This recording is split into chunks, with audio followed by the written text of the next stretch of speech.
ਸਤਿ ਸ੍ਰੀ ਅਕਾਲ ਜੀ। ਮੈਂ ਅਮਰਤਪਾਲ ਸਿੰਘ ਘੁੱਦਾ ਤੇ ਅੱਜ ਆਪਾਂ 10 ਦਸੰਬਰ ਹੈ, ਮਨੁੱਖੀ ਅਧਿਕਾਰ ਦਿਹਾੜਾ।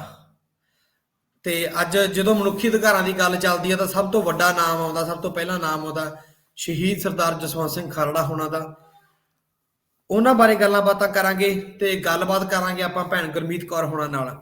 ਇੱਕ ਦੋ ਦਿਨ ਪਹਿਲਾਂ ਆਪਾਂ ਫੇਸਬੁੱਕ ਤੇ ਪੋਸਟ ਲਿਖੀ ਸੀ ਭੈਣ ਗੁਰਮੀਤ ਕੌਰ ਹੋਣਾ ਬਾਰੇ, ਉਹਨਾਂ ਦੇ ਜੀਵਨ ਬਾਰੇ ਦੱਸਿਆ ਸੀ ਤੇ ਜਿਹੜਾ ਉਹਨਾਂ ਨੇ ਜਸਵੰਤ ਸਿੰਘ ਖਾਲੜਾ ਹੋਣਾ ਤੇ ਕੰਮ ਕੀਤਾ ਉਹਦੀਆਂ ਗੱਲਾਂ ਬਾਤਾਂ ਜਾਂ ਪੰਜਾਬੀ ਦੀਆਂ ਬਾਤਾਂ ਨੂੰ ਲੈ ਕੇ ਉਹਨਾਂ ਨੇ ਜੋ ਕਿਤਾਬਾਂ ਛਾਪੀਆਂ ਨੇ ਉਹਨਾਂ ਦੀਆਂ ਗੱਲਾਂ ਬਾਤਾਂ ਕੀਤੀਆਂ ਸੀ। ਫਿਰ ਵੀ ਜਿਹੜੇ ਮਿੱਤਰ ਪਿਆਰੇ ਸਾਡੇ ਨਾਲ ਨਵੇਂ ਜੁੜੇ ਨੇ ਉਹਨਾਂ ਨੂੰ ਮੈਂ ਦੱਸ ਦੇਵਾਂ ਕਿ ਗੁਰਮੀਤ ਕੌਰ ਹੋਣਾ ਦਾ ਜਨਮ ਕਾਨਪੁਰ ਵਿੱਚ ਹੋਇਆ ਸੀ, ਯੂਪੀ ਦੇ ਸ਼ਹਿਰ ਵਿੱਚ। ਇਹਨਾਂ ਦਾ ਪਰਿਵਾਰ ਪਾਕਿਸਤਾਨ ਤੋਂ ਉੱਜੜ ਕੇ ਇੱਥੇ ਆਇਆ ਸੀ। ਕਾਨਪੁਰ ਦੇ ਵਿੱਚ 1984 ਦੇ ਦੰਗਿਆਂ ਸਮੇਂ ਪਰਿਵਾਰ ਨੂੰ ਫਿਰ ਮਾਰ ਪਈ ਤੇ ਇਹ ਇੱਥੋਂ ਚਲੇ ਗਏ ਇੰਦੌਰ, ਮੱਧ ਪ੍ਰਦੇਸ਼। ਉੱਥੋਂ ਇਹ ਪਰਿਵਾਰ ਚਲਾ ਗਿਆ ਸੀ। ਉਸ ਤੋਂ ਬਾਅਦ ਇਹਨਾਂ ਨੇ ਗੁਰਮੀਤ ਕੌਰ ਹੋਣਾ ਨੇ ਇੰਜੀਨੀਅਰਿੰਗ ਦੀ ਪੜ੍ਹਾਈ ਪੂਰੀ ਕੀਤੀ। ਪੜ੍ਹਾਈ ਪੂਰੀ ਕਰਨ ਤੋਂ ਬਾਅਦ ਅਮਰੀਕਾ ਚਲੇ ਗਏ। ਅਮਰੀਕਾ ਜਾ ਕੇ ਇਹਨਾਂ ਨੇ ਉਚੇਰੀ ਵਿੱਦਿਆ ਹਾਸਲ ਕੀਤੀ, ਮਾਸਟਰਸ ਕੀਤੀ ਤੇ 30 ਸਾਲ ਲੰਮਾ ਸਮਾਂ ਉੱਥੇ ਇੱਕ ਨੌਕਰੀ ਕੀਤੀ। ਤੇ ਉਹ ਸਾਰੀਆਂ ਗੱਲਾਂ ਬਾਤਾਂ, ਇਹ ਉਹਨਾਂ ਦੀ ਸੰਖੇਪ ਇੰਟਰੋਡਕਸ਼ਨ ਆ ਤੇ ਆਪਾਂ ਗੱਲਾਂ ਬਾਤਾਂ ਕਰਦੇ ਹਾਂ ਭੈਣ ਗੁਰਮੀਤ ਕੌਰ ਹੋਣਾ ਨਾਲ। ਸਤਿ ਸ੍ਰੀ ਅਕਾਲ ਜੀ। ਸਤਿ ਸ੍ਰੀ ਅਕਾਲ ਵੀਰੇ, ਬਹੁਤ ਬਹੁਤ ਮਿਹਰਬਾਨੀ ਮੈਨੂੰ ਸੱਦਣ ਦੀ। ਹਾਂਜੀ ਭੈਣੇ, ਬਹੁਤ ਬਹੁਤ ਧੰਨਵਾਦ ਤੁਹਾਡਾ ਸਮਾਂ ਦੇਣ ਲਈ। ਭੈਣੇ ਤੁਸੀਂ ਤੁਹਾਡਾ ਸੌਫਟਵੇਅਰ ਇੰਜੀਨੀਅਰ ਸੀਗੇ, ਤੁਸੀਂ ਨਾਲੋਂ ਨਾਲ ਤੁਹਾਡਾ ਬਾਤਾਂ ਵਾਲੇ ਪਾਸੇ ਜਾਂ ਪੰਜਾਬੀ ਬੋਲੀ ਵਾਲੇ ਪਾਸੇ ਰੁਝਾਨ ਕਿਵੇਂ ਬਣਿਆ? ਤੁਸੀਂ ਜਿਹੜੀਆਂ ਕਿਤਾਬਾਂ ਲਿਖੀਆਂ ਨੇ ਇਹ ਸਾਰੀਆਂ ਗੱਲਾਂ ਬਾਤਾਂ ਆਪਾਂ ਇਹ ਦੱਸੋ, ਰੁਝਾਨ ਕਿਵੇਂ ਬਣਿਆ ਤੁਹਾਡਾ? ਸੋ ਰੁਝਾਨ ਤਾਂ ਬਣਿਆ ਜਦ ਮੇਰੀ ਦੂਜੀ ਬੱਚੀ ਦਾ ਜਨਮ ਹੋਇਆ ਨਾ, ਧੀ ਦਾ। ਤੇ ਜਦ ਮੇਰਾ ਬੇਟਾ ਵੱਡਾ ਹੋ ਰਿਹਾ ਸੀ ਤਾਂ ਮੈਂ ਵੀ ਤਾਂ ਉਹਨੂੰ ਪੰਜਾਬੀ ਬੋਲੀ ਦੇ ਨਾਲ ਜੋੜਿਆ, ਉਹਨੂੰ ਵੀ ਸਿੱਖੀ ਦੇ ਨਾਲ, ਗੁਰਸਿੱਖਾ ਬੱਚਾ ਮੇਰਾ। ਤੇ ਮੈਨੂੰ ਤਾਂ ਮੈਂ ਬਹੁਤ ਕਿਤਾਬਾਂ ਲੱਭਦੀ ਸੀ ਸੋਹਣੀਆਂ ਪੰਜਾਬ ਦੀਆਂ, ਜੋ ਸਾਖੀਆਂ ਦੀ ਕਿਤਾਬਾਂ ਤੇ ਸੀਗੀਆਂ, ਪਰ ਜਿਵੇਂ ਕਹਾਣੀਆਂ ਦੀਆਂ ਕਿਤਾਬਾਂ ਜਿਹਦੇ ਨਾਲ ਬੋਲੀ ਦੇ ਨਾਲ ਜੋੜਿਆ ਜਾ ਸਕੇ ਬੱਚਿਆਂ ਨੂੰ। ਕਿਉਂਕਿ ਆਪਾਂ ਕੀ ਕਰਦੇ ਹਾਂ ਕਿ ਬੋਲੀ ਦੇ ਨਾਂ ਤੇ ਨਾ, ਮੈਂ ਇੱਥੇ ਦੀ ਗੱਲ ਕਰ ਰਹੀ ਹਾਂ, ਮੈਂ ਪੰਜਾਬ ਦੀ ਗੱਲ ਨਹੀਂ ਕਰ ਰਹੀ ਹਾਂ। ਜਿੱਦਾਂ ਅਸੀਂ ਦੂਰ ਬੈਠੇ ਹਾਂ ਪੰਜਾਬ ਵਿੱਚ, ਜਗਤ ਪਸਾਰੇ ਵਿੱਚ, ਤੇ ਅਸੀਂ ਨਾ ਇੱਥੇ ਕਾਇਦੇ ਤੇ ਹਰ ਬੱਚੇ ਦੇ ਹੱਥ ਵਿੱਚ ਹੈ।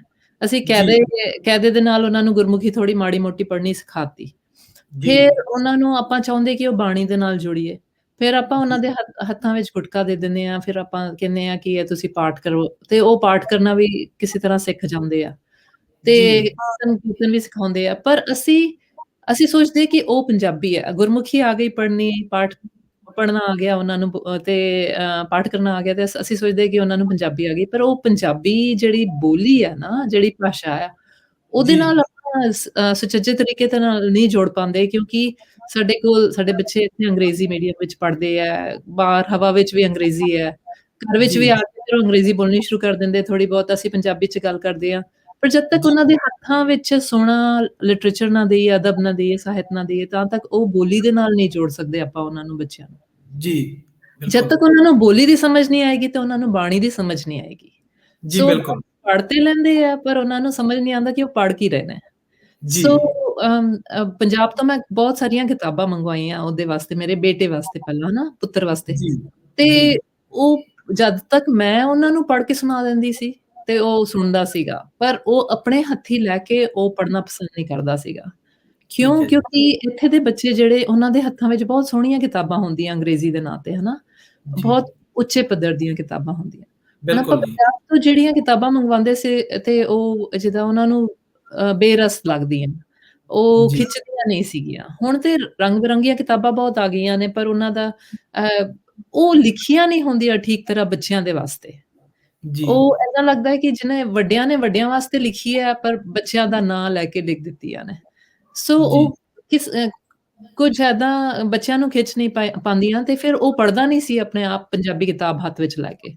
ਸੋ ਜਦ ਮੇਰੀ ਧੀ ਦਾ ਜਨਮ ਹੋਇਆ ਤਾਂ ਫਿਰ ਮੈਂ ਲੱਭਣੀਆਂ ਸ਼ੁਰੂ ਕੀਤੀਆਂ। ਮੈਂ ਕਿਹਾ ਹੁਣ ਸੋਹਣੀਆਂ ਸੋਹਣੀਆਂ ਕਿਤਾਬਾਂ, ਚੰਗੀਆਂ ਕੁਆਲਿਟੀ ਦੀਆਂ ਆ ਗਈਆਂ ਹੋਣੀਆਂ। ਤੇ ਮੈਂ ਦੇਖੋ ਨਾ, ਸਾਡੇ 10 ਕਰੋੜ ਪੰਜਾਬੀ ਰਹਿੰਦੇ ਦੁਨੀਆ ਵਿੱਚ, ਹਨਾ, ਤੇ ਪੰਜਾਬੀ ਬੋਲੀ ਦੁਨੀਆ ਦੇ 10ਵੇਂ ਨੰਬਰ ਤੇ ਬੋਲੀ ਜਾਣ ਵਾਲੀ ਬੋਲੀ ਹੈ। ਸਾਡੇ ਬੱਚਿਆਂ ਦੇ ਹੱਥਾਂ ਵਿੱਚ ਸੋਹਣੀ ਸੋਹਣੀ ਅੰਗਰੇਜ਼ੀ, ਫਰੈਂਚ, ਸਪੈਨਿਸ਼ ਦੀਆਂ ਕਿਤਾਬਾਂ ਆਉਂਦੀਆਂ ਇੱਥੇ, ਪਰ ਪੰਜਾਬੀ ਦੇ ਨਾਂ ਤੇ ਅਸੀਂ ਉਹਨਾਂ ਦੇ ਬਹੁਤ ਹੀ ਨੀਵੇਂ ਪੱਧਰ ਦੀਆਂ ਕਿਤਾਬਾਂ ਫੜਾ ਦਿੰਦੇ ਹਾਂ ਉਹਨਾਂ ਨੂੰ, ਜੇ ਫੜਾਉਂਦੇ ਹਾਂ ਤੇ। ਕਈਆਂ ਘਰਾਂ ਵਿੱਚ ਤੇ ਪੰਜਾਬੀ ਦੇ ਬੱਚਿਆਂ ਦੇ ਕਿਤਾਬਾਂ ਵੀ ਨਹੀਂ ਮਿਲਦੀਆਂ। ਬਿਲਕੁਲ ਜੀ। ਉਹ ਫਿਰ ਦੇਖ ਕੇ ਮੈਨੂੰ ਲੱਗਿਆ ਸ਼ਾਇਦ ਇਹ ਮੇਰੇ ਵਾਸਤੇ ਸੁਨੇਹਾ ਹੈ ਕਿ ਮੈਂ ਕੁਛ ਕਰਾਂ, ਕਿਉਂਕਿ ਅਸੀਂ ਇੰਨੇ ਕੰਗਾਲ ਤੇ ਨਹੀਂ ਹੈ ਕਿ ਸਾਡੇ ਹੱਥਾਂ ਵਿੱਚ ਸੋਹਣੀਆਂ ਕਿਤਾਬਾਂ ਹੀ ਨਾ ਹੋਣ ਬੱਚਿਆਂ ਨੂੰ ਦੇਣ ਵਾਸਤੇ। ਜੀ ਬਿਲਕੁਲ। ਸੋ ਫਿਰ ਮੈਂ ਆਪਣੀ ਧੀ ਵਾਸਤੇ ਜਦ ਉਹ ਜੰਮੀ ਤੇ ਫਿਰ ਮੈਂ ਉਹਦੇ ਵਾਸਤੇ ਜਿਹੜੀਆਂ ਬਾਤਾਂ ਮੇਰੀ ਨਾਨੀ ਪਾਉਂਦੀ ਹੁੰਦੀ ਸੀਗੀ ਔਰ ਮੈਨੂੰ ਯਾਦ ਸੀਗੀਆਂ, ਚੇਤੇ ਸੀਗੀਆਂ, ਜੀ ਉਹ ਜਿਹੜਾ ਸੁਣਦਾ ਮੇਰਾ ਬੇਟਾ ਵੱਡਾ ਹੋਇਆ ਸੀਗਾ ਔਰ ਉਹਨੂੰ ਹਾਲੇ ਵੀ ਚੇਤੇ ਸੀਗੀ, ਉਹ ਮੇਰੀ ਧੀ ਨੂੰ ਸੁਣਾਉਂਦਾ ਸੀਗਾ, ਵੱਡੇ ਭਰਾ ਵਾਂਗੂ।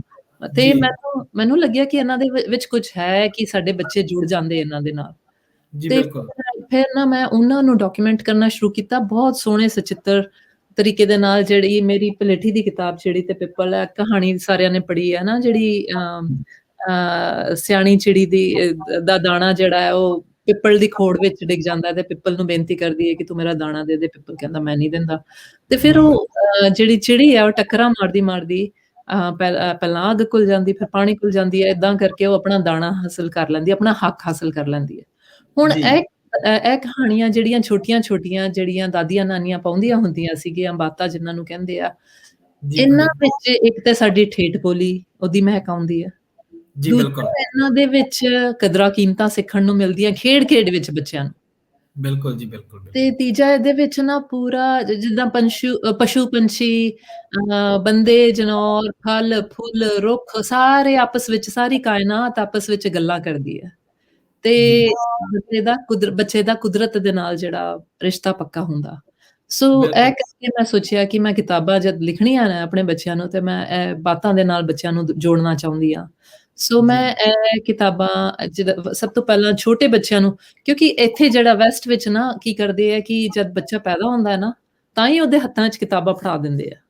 ਬਿਲਕੁਲ ਜੀ। ਕਹਿੰਦੇ ਜੀ ਬੱਚਾ ਪੜ੍ਹਨਾ ਸਿੱਖ ਜਾਊਗਾ ਫਿਰ ਕਿਤਾਬਾਂ ਦੇਵਾਂਗੇ ਉਹਦੇ ਹੱਥਾਂ ਵਿੱਚ। ਫਿਰ ਹੂੰ ਇੱਥੇ ਸੋਚਦੇ ਨੇ ਕਿ ਬੱਚੇ ਦਾ ਜਿਸ ਚੀਜ਼ ਦੇ ਨਾਲ ਰਿਸ਼ਤਾ ਜਿੱਦਾਂ ਜੰਮਣ ਤੋਂ ਹੀ ਪੱਕਾ ਹੋ ਜਾਏ ਨਾ, ਉਹ ਪੂਰੀ ਉਮਰ ਵਾਸਤੇ ਪੱਕਾ, ਤਾਂ ਉਮਰ ਪੱਕਾ ਹੋ ਜਾਂਦਾ। ਸੋ ਜੇ ਬਿਲਕੁਲ ਬੋਲੀ ਦੇ ਨਾਲ ਉਹਨੂੰ ਜੋੜਨਾ ਆ ਤੇ ਆਪਾਂ ਸ਼ੁਰੂ ਤੋਂ ਉਹਨਾਂ ਦੇ ਹੱਥਾਂ ਵਿੱਚ, ਇਸ ਕਰਕੇ ਮੈਂ ਖਿਡੌਣੇ, ਹਾਰ ਜਿਹੜੀਆਂ ਕਿਤਾਬਾਂ, ਗੱਤੇ ਦੀਆਂ ਕਿਤਾਬਾਂ, ਜਿਹੜੀ ਕਿ ਉਹ ਮੂੰਹ ਵਿੱਚ ਵੀ ਪਾਉਣ, ਸੋਏ ਬੇਸਡ ਇੰਕ ਹੈ, ਰੀਫੋਰੈਸਟਡ ਪੇਪਰ, ਜਿੱਦਾਂ ਕਿ ਜਿਹੜਾ ਕਿ ਚੰਗੇ ਤਰੀਕੇ ਦੇ ਨਾਲ ਉਹਨਾਂ ਨੇ ਜਿਹੜੇ ਰੁੱਖ ਪੁੱਟੇ ਨੇ, ਫਿਰ ਰੁੱਖ ਦੇ ਬਦਲੇ ਵੱਟੇ ਰੁੱਖ ਲਾਏ ਨੇ, ਉਸ ਤਰ੍ਹਾਂ ਦੀਆਂ ਮੈਂ ਕਿਤਾਬਾਂ ਜਿਹੜੀ ਕਿ ਕੁਦਰਤ ਨੂੰ ਵੀ ਨੁਕਸਾਨ ਨਾ ਪਹੁੰਚਾਉਂਦੀਆਂ ਹੋਣ, ਉਸ ਤਰ੍ਹਾਂ ਦੀਆਂ ਕਿਤਾਬਾਂ ਛਪਵਾਈਆਂ ਬੱਚਿਆਂ ਦੇ ਵਾਸਤੇ। ਜੀ ਜੀ ਜੀ ਤੇ ਪਹਿਲਾਂ ਮੈਂ ਆਪਣੀ ਧੀ ਦੇ ਵਾਸਤੇ ਛਪਾਈਆਂ, ਫਿਰ ਜੋ ਵੀ ਦੇਖਦਾ ਸੀਗਾ ਤੇ ਉਹ ਕਹਿੰਦਾ ਸੀ ਸਾਡੇ ਬੱਚਿਆਂ ਵਾਸਤੇ ਵੀ ਦਿਓ ਇਹ ਕਿਤਾਬਾਂ। ਸੋ ਜੀ ਫਿਰ ਮੈਂ ਪਹਿਲਾ ਜਿਹੜਾ ਕਦਮ ਪੁੱਟਿਆ, ਮੈਂ 3 ਕਿਤਾਬਾਂ ਦਾ 3000 ਦਾ ਸੈੱਟ, 9000 ਕਿਤਾਬਾਂ ਆਪਣਾ ਜੀ ਦਸਵੰਧ ਪਾ ਕੇ ਇਹ ਵਾਲੀਆਂ ਜੀ ਛਪਾਈਆਂ, ਚਿੜੀ ਤੇ ਪਿੱਪਲ, ਚਿੜੀ ਤੇ ਕਾਂ, ਲੀਲਾ ਤੇ ਢੋਲ, ਇਸ ਤਰ੍ਹਾਂ ਦੀਆਂ। ਜੀ ਫਿਰ ਇਹਨਾਂ ਕਿਤਾਬਾਂ ਦੀ ਇੱਥੇ ਅਮਰੀਕਾ ਵਿੱਚ, ਕੈਨੇਡਾ ਵਿੱਚ ਜੋ ਵੀ ਦੇਖਦਾ ਸੀ ਉਹ ਉਹਨਾਂ ਨੇ ਖਰੀਦਣੀਆਂ ਸ਼ੁਰੂ ਕਰ ਦਿੱਤੀਆਂ ਤੇ ਉਹ ਆਪਣੇ ਬੱਚਿਆਂ ਨੂੰ ਦਿੰਦੇ, ਆਪਣੇ ਬੱਚਿਆਂ ਦੇ ਨਾਲ-ਨਾਲ ਦੂਜੇ ਬੱਚਿਆਂ ਨੂੰ ਗਿਫਟ ਕਰਦੇ ਸੀਗੇ, ਇਸ ਤਰ੍ਹਾਂ ਦੀਆਂ ਜੀ ਕਿਤਾਬਾਂ। ਸੋ ਇਹ ਬਿਲਕੁਲ ਸਾਰੀਆਂ ਕਿਤਾਬਾਂ ਨਾ ਜਿਹੜੀਆਂ ਮੈਂ 2 ਭਾਸ਼ਾਵਾਂ ਵਿੱਚ, ਦੋਵਾਂ ਭਾਸ਼ਾ ਅੰਗਰੇਜ਼ੀ ਤੇ ਪੰਜਾਬੀ ਦੋਵਾਂ ਵਿੱਚ ਛਪਾਈਆਂ। ਜੀ ਜੀ ਜੀ ਜੀ ਤੇ ਇਹਦਾ ਕਾਰਨ ਇਹ ਸੀਗਾ ਕਿ ਇੱਥੇ ਸਾਡੇ ਬੱਚੇ ਜਿਹੜੇ ਬੋਲੀ ਦੇ ਨਾਲ ਨਹੀਂ ਜੁੜੇ ਜਾਂ ਭਾਸ਼ਾ ਦੇ ਨਾਲ ਨਹੀਂ ਜੁੜੇ, ਪਰ ਉਹਨਾਂ ਨੂੰ ਅੰਗਰੇਜ਼ੀ ਚੰਗੀ ਆਉਂਦੀ ਹੈ, ਉਹ ਵੀ ਜੁੜ ਸਕਣ। ਤੇ ਹਾਂਜੀ ਹਾਂਜੀ ਇੱਥੇ ਨਾ 2nd generation, 3rd generation Punjabi ਜਿਹੜੇ ਹੈਗੇ ਆ, ਜੀ ਜਿਨ੍ਹਾਂ ਦੇ ਮਾਪਿਆਂ ਨੇ ਉਹਨਾਂ ਨੂੰ ਪੰਜਾਬੀ ਬੋਲੀ ਦੇ ਨਾਲ ਨਹੀਂ ਜੋੜਿਆ, ਪਰ ਉਹਨਾਂ ਨੂੰ ਹਲੇ ਵੀ ਖਿੱਚ ਹੈ ਬੋਲੀ ਦੀ, ਤੇ ਉਹ ਵੀ ਸਿੱਖ ਸਕਦੇ ਆ, ਕਿਉਂਕਿ ਮੈਂ ਇਹਦੇ ਪਿੱਛੇ ਨਾ ਰੋਮਨ ਵਿੱਚ ਅੰਗਰੇਜ਼ੀ ਲਿਖੀ ਹੈ, ਜਿੱਦਾਂ ਆਪਾਂ ਗੁਰਮੁਖੀ ਵਿੱਚ ਰੋਮਨ ਵਿੱਚ ਪੰਜਾਬੀ ਲਿਖੀ ਹੈ। ਜਿਵੇਂ ਜਿਵੇਂ ਅੱਜ ਕੱਲ ਉਹ ਕਰਦੇ ਆ ਚੈਟਿੰਗ ਵੇਲੇ, ਸਮਝੇ ਆਪਾਂ ਸਮਝ ਉਹ ਕਰਦੇ ਹੁੰਦੇ ਆ ਜਿਵੇਂ। ਬਿਲਕੁਲ ਜੀ ਇੰਗਲਿਸ਼ ਦੇ ਅੱਖਰਾਂ ਵਿੱਚ ਪੰਜਾਬੀ। ਸੋ ਜੀ ਜੀ ਉਹਦੇ ਨਾਲ ਕੀ ਹੋਇਆ ਕਿ ਇੱਥੇ ਅੱਗੇ ਗੁਰਮੁਖੀ ਵਿੱਚ ਪੰਜਾਬੀ ਹੈ, ਪਿੱਛੇ ਰੋਮਨ ਵਿੱਚ ਹੈ, ਤੇ ਜਿਹੜੇ ਮਾਪੇ ਨਹੀਂ ਵਾਂਝੇ ਰਹਿ ਗਏ ਪੰਜਾਬੀ ਪੰਜਾਬੀ ਤੋਂ, ਉਹ ਵੀ ਸਿੱਖਣਾ ਸ਼ੁਰੂ ਕਰ ਦਿੱਤਾ ਉਹਨਾਂ ਨੇ ਆਪਣੇ ਬੱਚਿਆਂ ਨੂੰ ਸਿਖਾਉਂਦੇ। ਬਿਲਕੁਲ ਜੀ ਸੋ ਬਿਲਕੁਲ ਇਹ ਜਿਹੜਾ ਮੈਂ ਸੋਚਦੀ ਹਾਂ ਕਿ ਇੱਥੇ ਜਿਵੇਂ ਕਿ ਇੱਕ ਰੈਵੋਲੂਸ਼ਨ ਜਿਹਾ ਸ਼ੁਰੂ ਹੋ ਗਿਆ ਪੰਜਾਬੀ ਬੋਲੀ ਦੇ ਨਾਲ ਜੋੜਨ ਦਾ ਬੱਚਿਆਂ ਨੂੰ, ਜਿਵੇਂ ਡਾਇਸਪੋਰਾ। ਜਿਵੇਂ ਤੁਸੀਂ ਪਹਿਲਾਂ ਆਪਾਂ ਜਦੋਂ ਗੱਲਾਂ ਕੀਤੀਆਂ, ਫੋਨ ਤੇ ਗੱਲ ਕਰਦੇ ਸੀਗੇ, ਤੁਸੀਂ ਆਖਿਆ ਸੀਗਾ ਵੀ ਮਨੁੱਖੀ ਅਧਿਕਾਰ ਦਿਨ ਦੀ ਆਪਾਂ ਗੱਲ ਜਦੋਂ ਕਰਦੇ ਹਾਂ ਤਾਂ ਸਿਰਫ ਮਨੁੱਖੀ ਜਾਨਾਂ ਦੀ ਗੱਲ ਨਹੀਂ, ਇਹ ਬੋਲੀ ਦੀ ਜਾਨ ਦੀ ਗੱਲ ਵੀ ਆ। ਵੀ ਬੋਲੀਆਂ ਵੀ ਬਿਲਕੁਲ, ਤਾਂ ਹੀ ਬਚ ਸਕਦੀਆਂ ਜੇ ਆਪਾਂ ਇਹਨਾਂ ਨੂੰ ਬਚਾਉਣ ਵੱਲ ਹੋਵਾਂਗੇ ਤਾਂ। ਇੱਕ ਬਿਲਕੁਲ ਨਾ ਮੈਂ ਇੰਟਰਵਿਊ ਦੇ ਵਿੱਚ ਭੈਣੇ ਸਤਿੰਦਰ ਸਰਤਾਜ ਨੂੰ ਕਿਸੇ ਐਂਕਰ ਨੇ ਬੜਾ ਸੋਹਣਾ ਸਵਾਲ ਪੁੱਛਿਆ, ਕਹਿੰਦੇ ਵੀ ਤੁਸੀਂ ਪੰਜਾਬੀ ਬੋਲੀ ਬਾਰੇ ਕੀ ਸੋਚਦੇ ਹੋ ਵੀ ਖਤਮ ਹੋ ਰਹੀ ਜਾਂ ਕਿਵੇਂ ਆ? ਤਾਂ ਅੱਗੋਂ ਉਹਨਾਂ ਨੇ ਕਿਹਾ ਸੀ ਵੀ ਪੰਜਾਬੀ ਬੋਲੀ ਤਾਂ ਚਲੋ ਹਜੇ ਜਿਉਂਦੀ ਰਹਿ ਸਕਦੀ ਆ, ਪੰਜਾਬੀ ਲਿਪੀ ਦਾ ਹਾਲ ਮਾੜਾ ਹੋਣਾ ਹੈ। ਤੇ ਇਹ ਗੱਲ ਵਾਕਈ ਸੱਚੀ ਆ ਵੀ ਲਿਪੀ ਜੇ ਆਪਾਂ 100 ਬੰਦੇ ਨੂੰ ਘੇਰ ਲਈਏ ਤੇ ਆਖੀਏ ਵੀ ਊੜਾ ਆੜਾ ਸੁਣਾ, ਤਾਂ ਹੂੰ, ਉਹਨਾਂ ਦੇ ਵਿੱਚੋਂ 20 ਬੰਦੇ ਨਿਕਲਣਗੇ ਜਿਨ੍ਹਾਂ ਨੂੰ ਸਾਰਾ ਊੜਾ ਆੜਾ ਆਉਂਦਾ ਹੋਊਗਾ। ਬਿਲਕੁਲ ਹਨਾ? ਠੀਕ ਹੈ, ਬਿਲਕੁਲ ਠੀਕ ਹੈ। ਬਿਲਕੁਲ ਜੀ, ਇਹ ਗੱਲਬਾਤ ਹੈਗੀ ਆ। ਇੱਕ ਤੁਸੀਂ ਇਹ ਦੱਸੋ ਤੁਹਾਨੂੰ ਕਿੰਨੇ ਸਾਲ ਹੋ ਗਏ ਪੰਜਾਬ ਤੋਂ ਉਧਰ ਗਿਆ ਨੂੰ, ਅਮਰੀਕਾ ਗਿਆ ਨੂੰ? ਮੈਨੂੰ ਮੈਂ 91 ਵਿੱਚ ਪੂਰੇ 30 ਸਾਲ ਹੋ ਗਏ। ਇਸ ਪੂਰੇ ਸਾਲ 30 ਸਾਲ। ਮਾਰਚ ਵਿੱਚ ਪੂਰੇ 30 ਸਾਲ ਹੋ ਗਏ, ਹਾਂਜੀ। ਹਾਂ, ਤਾਂ ਕਰਕੇ ਤੁਹਾਡੀ ਜਿਹੜੀ ਤੁਸੀਂ ਪੰਜਾਬੀ ਬੋਲਦੇ ਹੋ, ਤੁਹਾਡਾ ਕੀ ਕਹਿੰਦੇ ਆ ਲਹਿਜਾ ਵੱਖਰਾ ਸਾਡੇ ਨਾਲੋਂ ਬਿਲਕੁਲ ਹੀ। ਤੁਸੀਂ ਮਤਲਬ ਕਿ ਜਿਹੋ ਜੀ ਕੁਝ ਫਿਲਮਾਂ 'ਚ ਨਹੀਂ ਬੋਲਦੇ ਹੁੰਦੇ ਪੰਜਾਬੀ, ਉਵੇਂ ਦੀ ਲੱਗਦੀ ਹੈ ਸਾਨੂੰ ਇਹ ਪੰਜਾਬੀ ਜਿਹੜੀ ਤੁਸੀਂ ਬੋਲਦੇ ਹੋ। ਉਹ ਹਾਲਾਂਕਿ ਬਹੁਤ ਸੋਹਣਾ ਲੱਗਦਾ ਇਹ। ਮੈਨੂੰ ਮੈਨੂੰ ਬਹੁਤ ਸ਼ਰਮ ਆਉਂਦੀ ਹੈ ਕਿ ਨਹੀਂ ਨਹੀਂ ਮੇਰਾ ਨਹੀਂ, ਸ਼ਰਮ ਠੇਠ ਨਹੀਂ ਲਹਿਜਾ ਭੈਣੇ। ਨਹੀਂ ਹੈ। ਮੈਂ ਬਹੁਤ ਨਹੀਂ ਕੋਸ਼ਿਸ਼ ਪਤਾ। ਕਰਦੀ ਹਾਂ ਕਿ ਮੇਰਾ ਪਿੰਡਾਂ ਵਾਲਾ ਲਹਿਜਾ ਹੋਵੇ, ਪਰ ਕਿਉਂਕਿ ਮੈਂ ਪਿੰਡਾਂ ਵਿੱਚ ਵੱਡੀ ਨਹੀਂ ਹੋਈ, ਸ਼ੁਰੂ ਨਹੀਂ ਤੋਂ ਨਹੀਂ ਸ਼ਹਿਰਾਂ ਵਿੱਚ ਵੱਡੀ ਹੋਈ, ਉਹ ਵੀ ਪੰਜਾਬ ਤੋਂ ਬਾਹਰ। ਇਸ ਨਹੀਂ ਕਰਕੇ ਮੇਰਾ ਲਹਿਜਾ ਜਿਹੜਾ ਹੈ, ਔਰ ਦੂਜੇ ਮੇਰੇ ਨਾਨਕੇ ਦਾਦਕੇ ਜਿਹੜੇ ਉਹਨਾਂ ਦੀ ਬੋਲੀ ਦਾ ਵੀ ਲਹਿਜਾ ਹੈ ਨਾ, ਕਿਉਂਕਿ ਹਾਂਜੀ ਉਹ ਹਾਂਜੀ ਜੇਹਲਮ ਦੇ ਮੇਰੇ ਨਾਨਕੇ ਸੀਗੇ ਤੇ ਜੀ ਬੰਨੂ ਜਿਹੜਾ ਕਿ ਖੈਬਰ ਪਖਤੂਨਖਵਾ ਏਰੀਆ ਹੈ, ਉੱਥੋਂ ਮੇਰੇ ਦਾਦਕੇ ਸੀਗੇ। ਸੋ ਜੀ ਉਹ ਦੋਵੇਂ ਹੈ ਤੇ ਪੰਜਾਬੀ ਦੀਆਂ ਹੀ ਉਪਬੋਲੀਆਂ ਜਿਹੜੀਆਂ ਬੋਲਦੇ ਸੀਗੇ, ਹਨਾ? ਜੀ ਤੇ ਬਿਲਕੁਲ। ਪਰ ਉਹ ਆਪਣੀ ਚੜ੍ਹਦੇ ਪੰਜਾਬ ਦੀ ਬੋਲੀ ਤੋਂ ਥੋੜ੍ਹੀ ਜਿਹੀ ਵੱਖਰੀ ਆ ਨਾ। ਸੋ ਇੱਕ ਤਾਂ ਉਹ ਵੀ ਲਹਿਜਾ ਹੈਗਾ ਤੇ ਦੂਜਾ ਪੰਜਾਬ ਤੇ ਬਾਹਰ ਰਹਿਣ ਦਾ ਤੇ ਫਿਰ ਹੁਣ ਅਮਰੀਕਾ ਦਾ। ਸੋ ਹਾਂਜੀ। ਅ, ਸੋ ਲਹਿਜੇ ਪਰ ਦਾ ਵੀ ਮੈਂ ਇਹੀ ਕਹਿ ਰਿਹਾ ਕਿ ਬਹੁਤ ਸੋਹਣਾ ਤਰੀਕਾ ਤੁਹਾਡਾ, ਵਧੀਆ ਲੱਗਦਾ ਹੈ ਜਿਹੜਾ ਤੁਸੀਂ ਇਸ ਤਰ੍ਹਾਂ ਪੰਜਾਬੀ ਬੋਲਦੇ ਹੋ, ਨਹੀਂ, ਬਹੁਤ ਸੋਹਣਾ। ਮਿਹਰਬਾਨੀ ਬਹੁਤ-ਬਹੁਤ। ਮੈਨੂੰ ਥੋੜਾ ਜਿਹਾ ਉਹ ਲੱਗਦਾ ਹੈ, ਸੰਕੋਚ ਹੁੰਦਾ ਆ ਕਿ ਇਹ ਨਹੀਂ ਮੇਰੀ ਨਹੀਂ ਪੰਜਾਬੀ ਇੰਨੀ ਸੋਹਣੀ ਨਹੀਂ ਹੈ। ਕਈ ਨਹੀਂ ਵਾਰੀ ਮੈਂ ਜਦ ਘਬਰਾ ਜਾਂਦੀ ਆ ਤੇ ਮੈਂ ਅੰਗਰੇਜ਼ੀ ਦੇ ਲਫ਼ਜ਼ ਮੂੰਹ ਤੋਂ ਨਿਕਲਣ ਲੱਗ ਜਾਂਦੇ ਨੇ, ਤੇ ਪਰ ਮੈਂ ਕੋਸ਼ਿਸ਼ ਕਰਦੀ ਹਾਂ ਕਿ ਮੈਂ ਸਾਰਾ ਕੁਛ ਪੰਜਾਬੀ।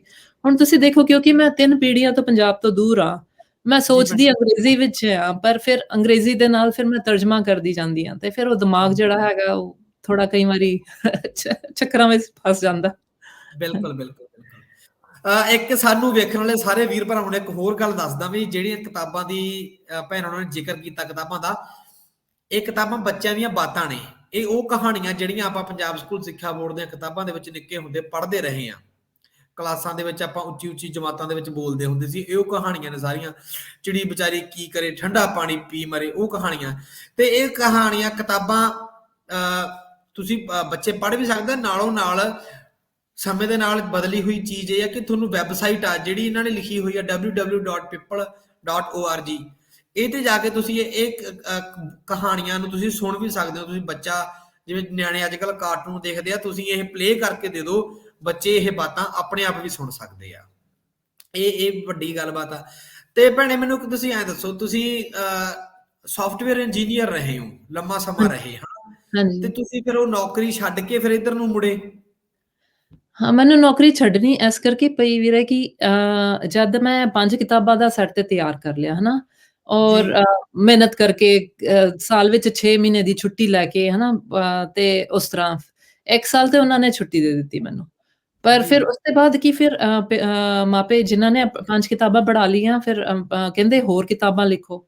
ਤੇ ਜੀ ਕਿਉਂਕਿ ਇਹਦੇ ਨਾਲ ਸਰਨਾ ਨਹੀਂ, ਸਾਡੇ ਉਹ ਕਹਿੰਦੇ ਸੀਗੇ ਕਿ ਸਾਡੇ ਲਾਇਬ੍ਰੇਰੀ ਵਿੱਚ 100-100 ਕਿਤਾਬਾਂ ਨੇ ਅੰਗਰੇਜ਼ੀ ਦੀਆਂ, ਪਰ ਰੋਜ਼ ਰਾਤ ਨੂੰ ਬੱਚੇ ਤੁਹਾਡੀਆਂ ਕਿਤਾਬਾਂ ਲੈ ਕੇ ਆ ਜਾਂਦੇ ਨੇ ਕਿ ਆਹ ਵਾਲੀ ਪੜ੍ਹ ਕੇ ਸੁਣਾਓ। ਕਹਿੰਦੇ ਅਸੀਂ ਇਹ 5 ਕਹਾਣੀਆਂ ਸੁਣਾਉਂਦੇ-ਸੁਣਾਉਂਦੇ, ਜਿਹੜੀ ਤੁਹਾਡੇ ਕੋਲ ਹੈਗੀ ਨਾ ਸਾਂਝਾ ਪੰਜਾਬ ਛਾਪ ਵਿੱਚ, ਜੀ ਇਹ ਭੈਣੇ। ਜਿਹੜਾ ਪੰਜਾਬ ਵਾਸਤੇ ਐਡੀਸ਼ਨ ਅਸੀਂ ਕੱਢਿਆ ਸੀਗਾ, ਹਨਾ? 2018 ਵਿੱਚ। ਇਹਦੇ ਵਿੱਚ ਉਹ ਪਹਿਲੀ 5 ਕਿਤਾਬਾਂ ਕਹਾਣੀਆਂ ਹੈਗੀਆਂ। ਸੋ ਕਹਿੰਦੇ ਉਹ ਜੀ 5 ਸੁਣਾਉਂਦੇ-ਸੁਣਾਉਂਦੇ ਅਸੀਂ ਅੱਕ ਗਏ ਆ, ਤੁਸੀਂ ਹੋਰ ਲਿਖੋ। ਫਿਰ ਹੁਣ ਉਹ ਮੇਰੀ ਧੀ ਵੀ ਆ, ਹਨਾ? ਤੇ ਫਿਰ ਮੈਂ ਪੂਰੇ ਫੁੱਲ ਟਾਈਮ ਜੌਬ ਵੀ ਕਰਦੀ ਸੀ। ਤੇ ਤੁਸੀਂ 2 ਫੁੱਲ ਟਾਈਮ ਜੌਬ ਤੇ ਹੋ ਜਾਂਦੇ ਆ, ਹਨਾ? ਬੱਚਾ ਹੋਏ ਜੀ ਤੁਹਾਡਾ ਤੇ ਫਿਰ ਹੁਣ ਤੀਜਾ ਇਹ ਹੋ ਗਿਆ ਤੇ ਮੈਂ ਕਿੰਨਾ ਕੰਮ ਕਰਦੀ। ਫਿਰ ਮੈਨੂੰ ਲੱਗਿਆ ਕਿ ਦਫ਼ਤਰ ਤੋਂ ਵੀ ਛੁੱਟੀਆਂ ਮਿਲਣੀਆਂ ਬੰਦ ਹੋ ਗਈਆਂ ਉਹਨਾਂ ਨੇ ਕਿਤਾਬਾਂ ਲਿਖਣ ਵਾਸਤੇ।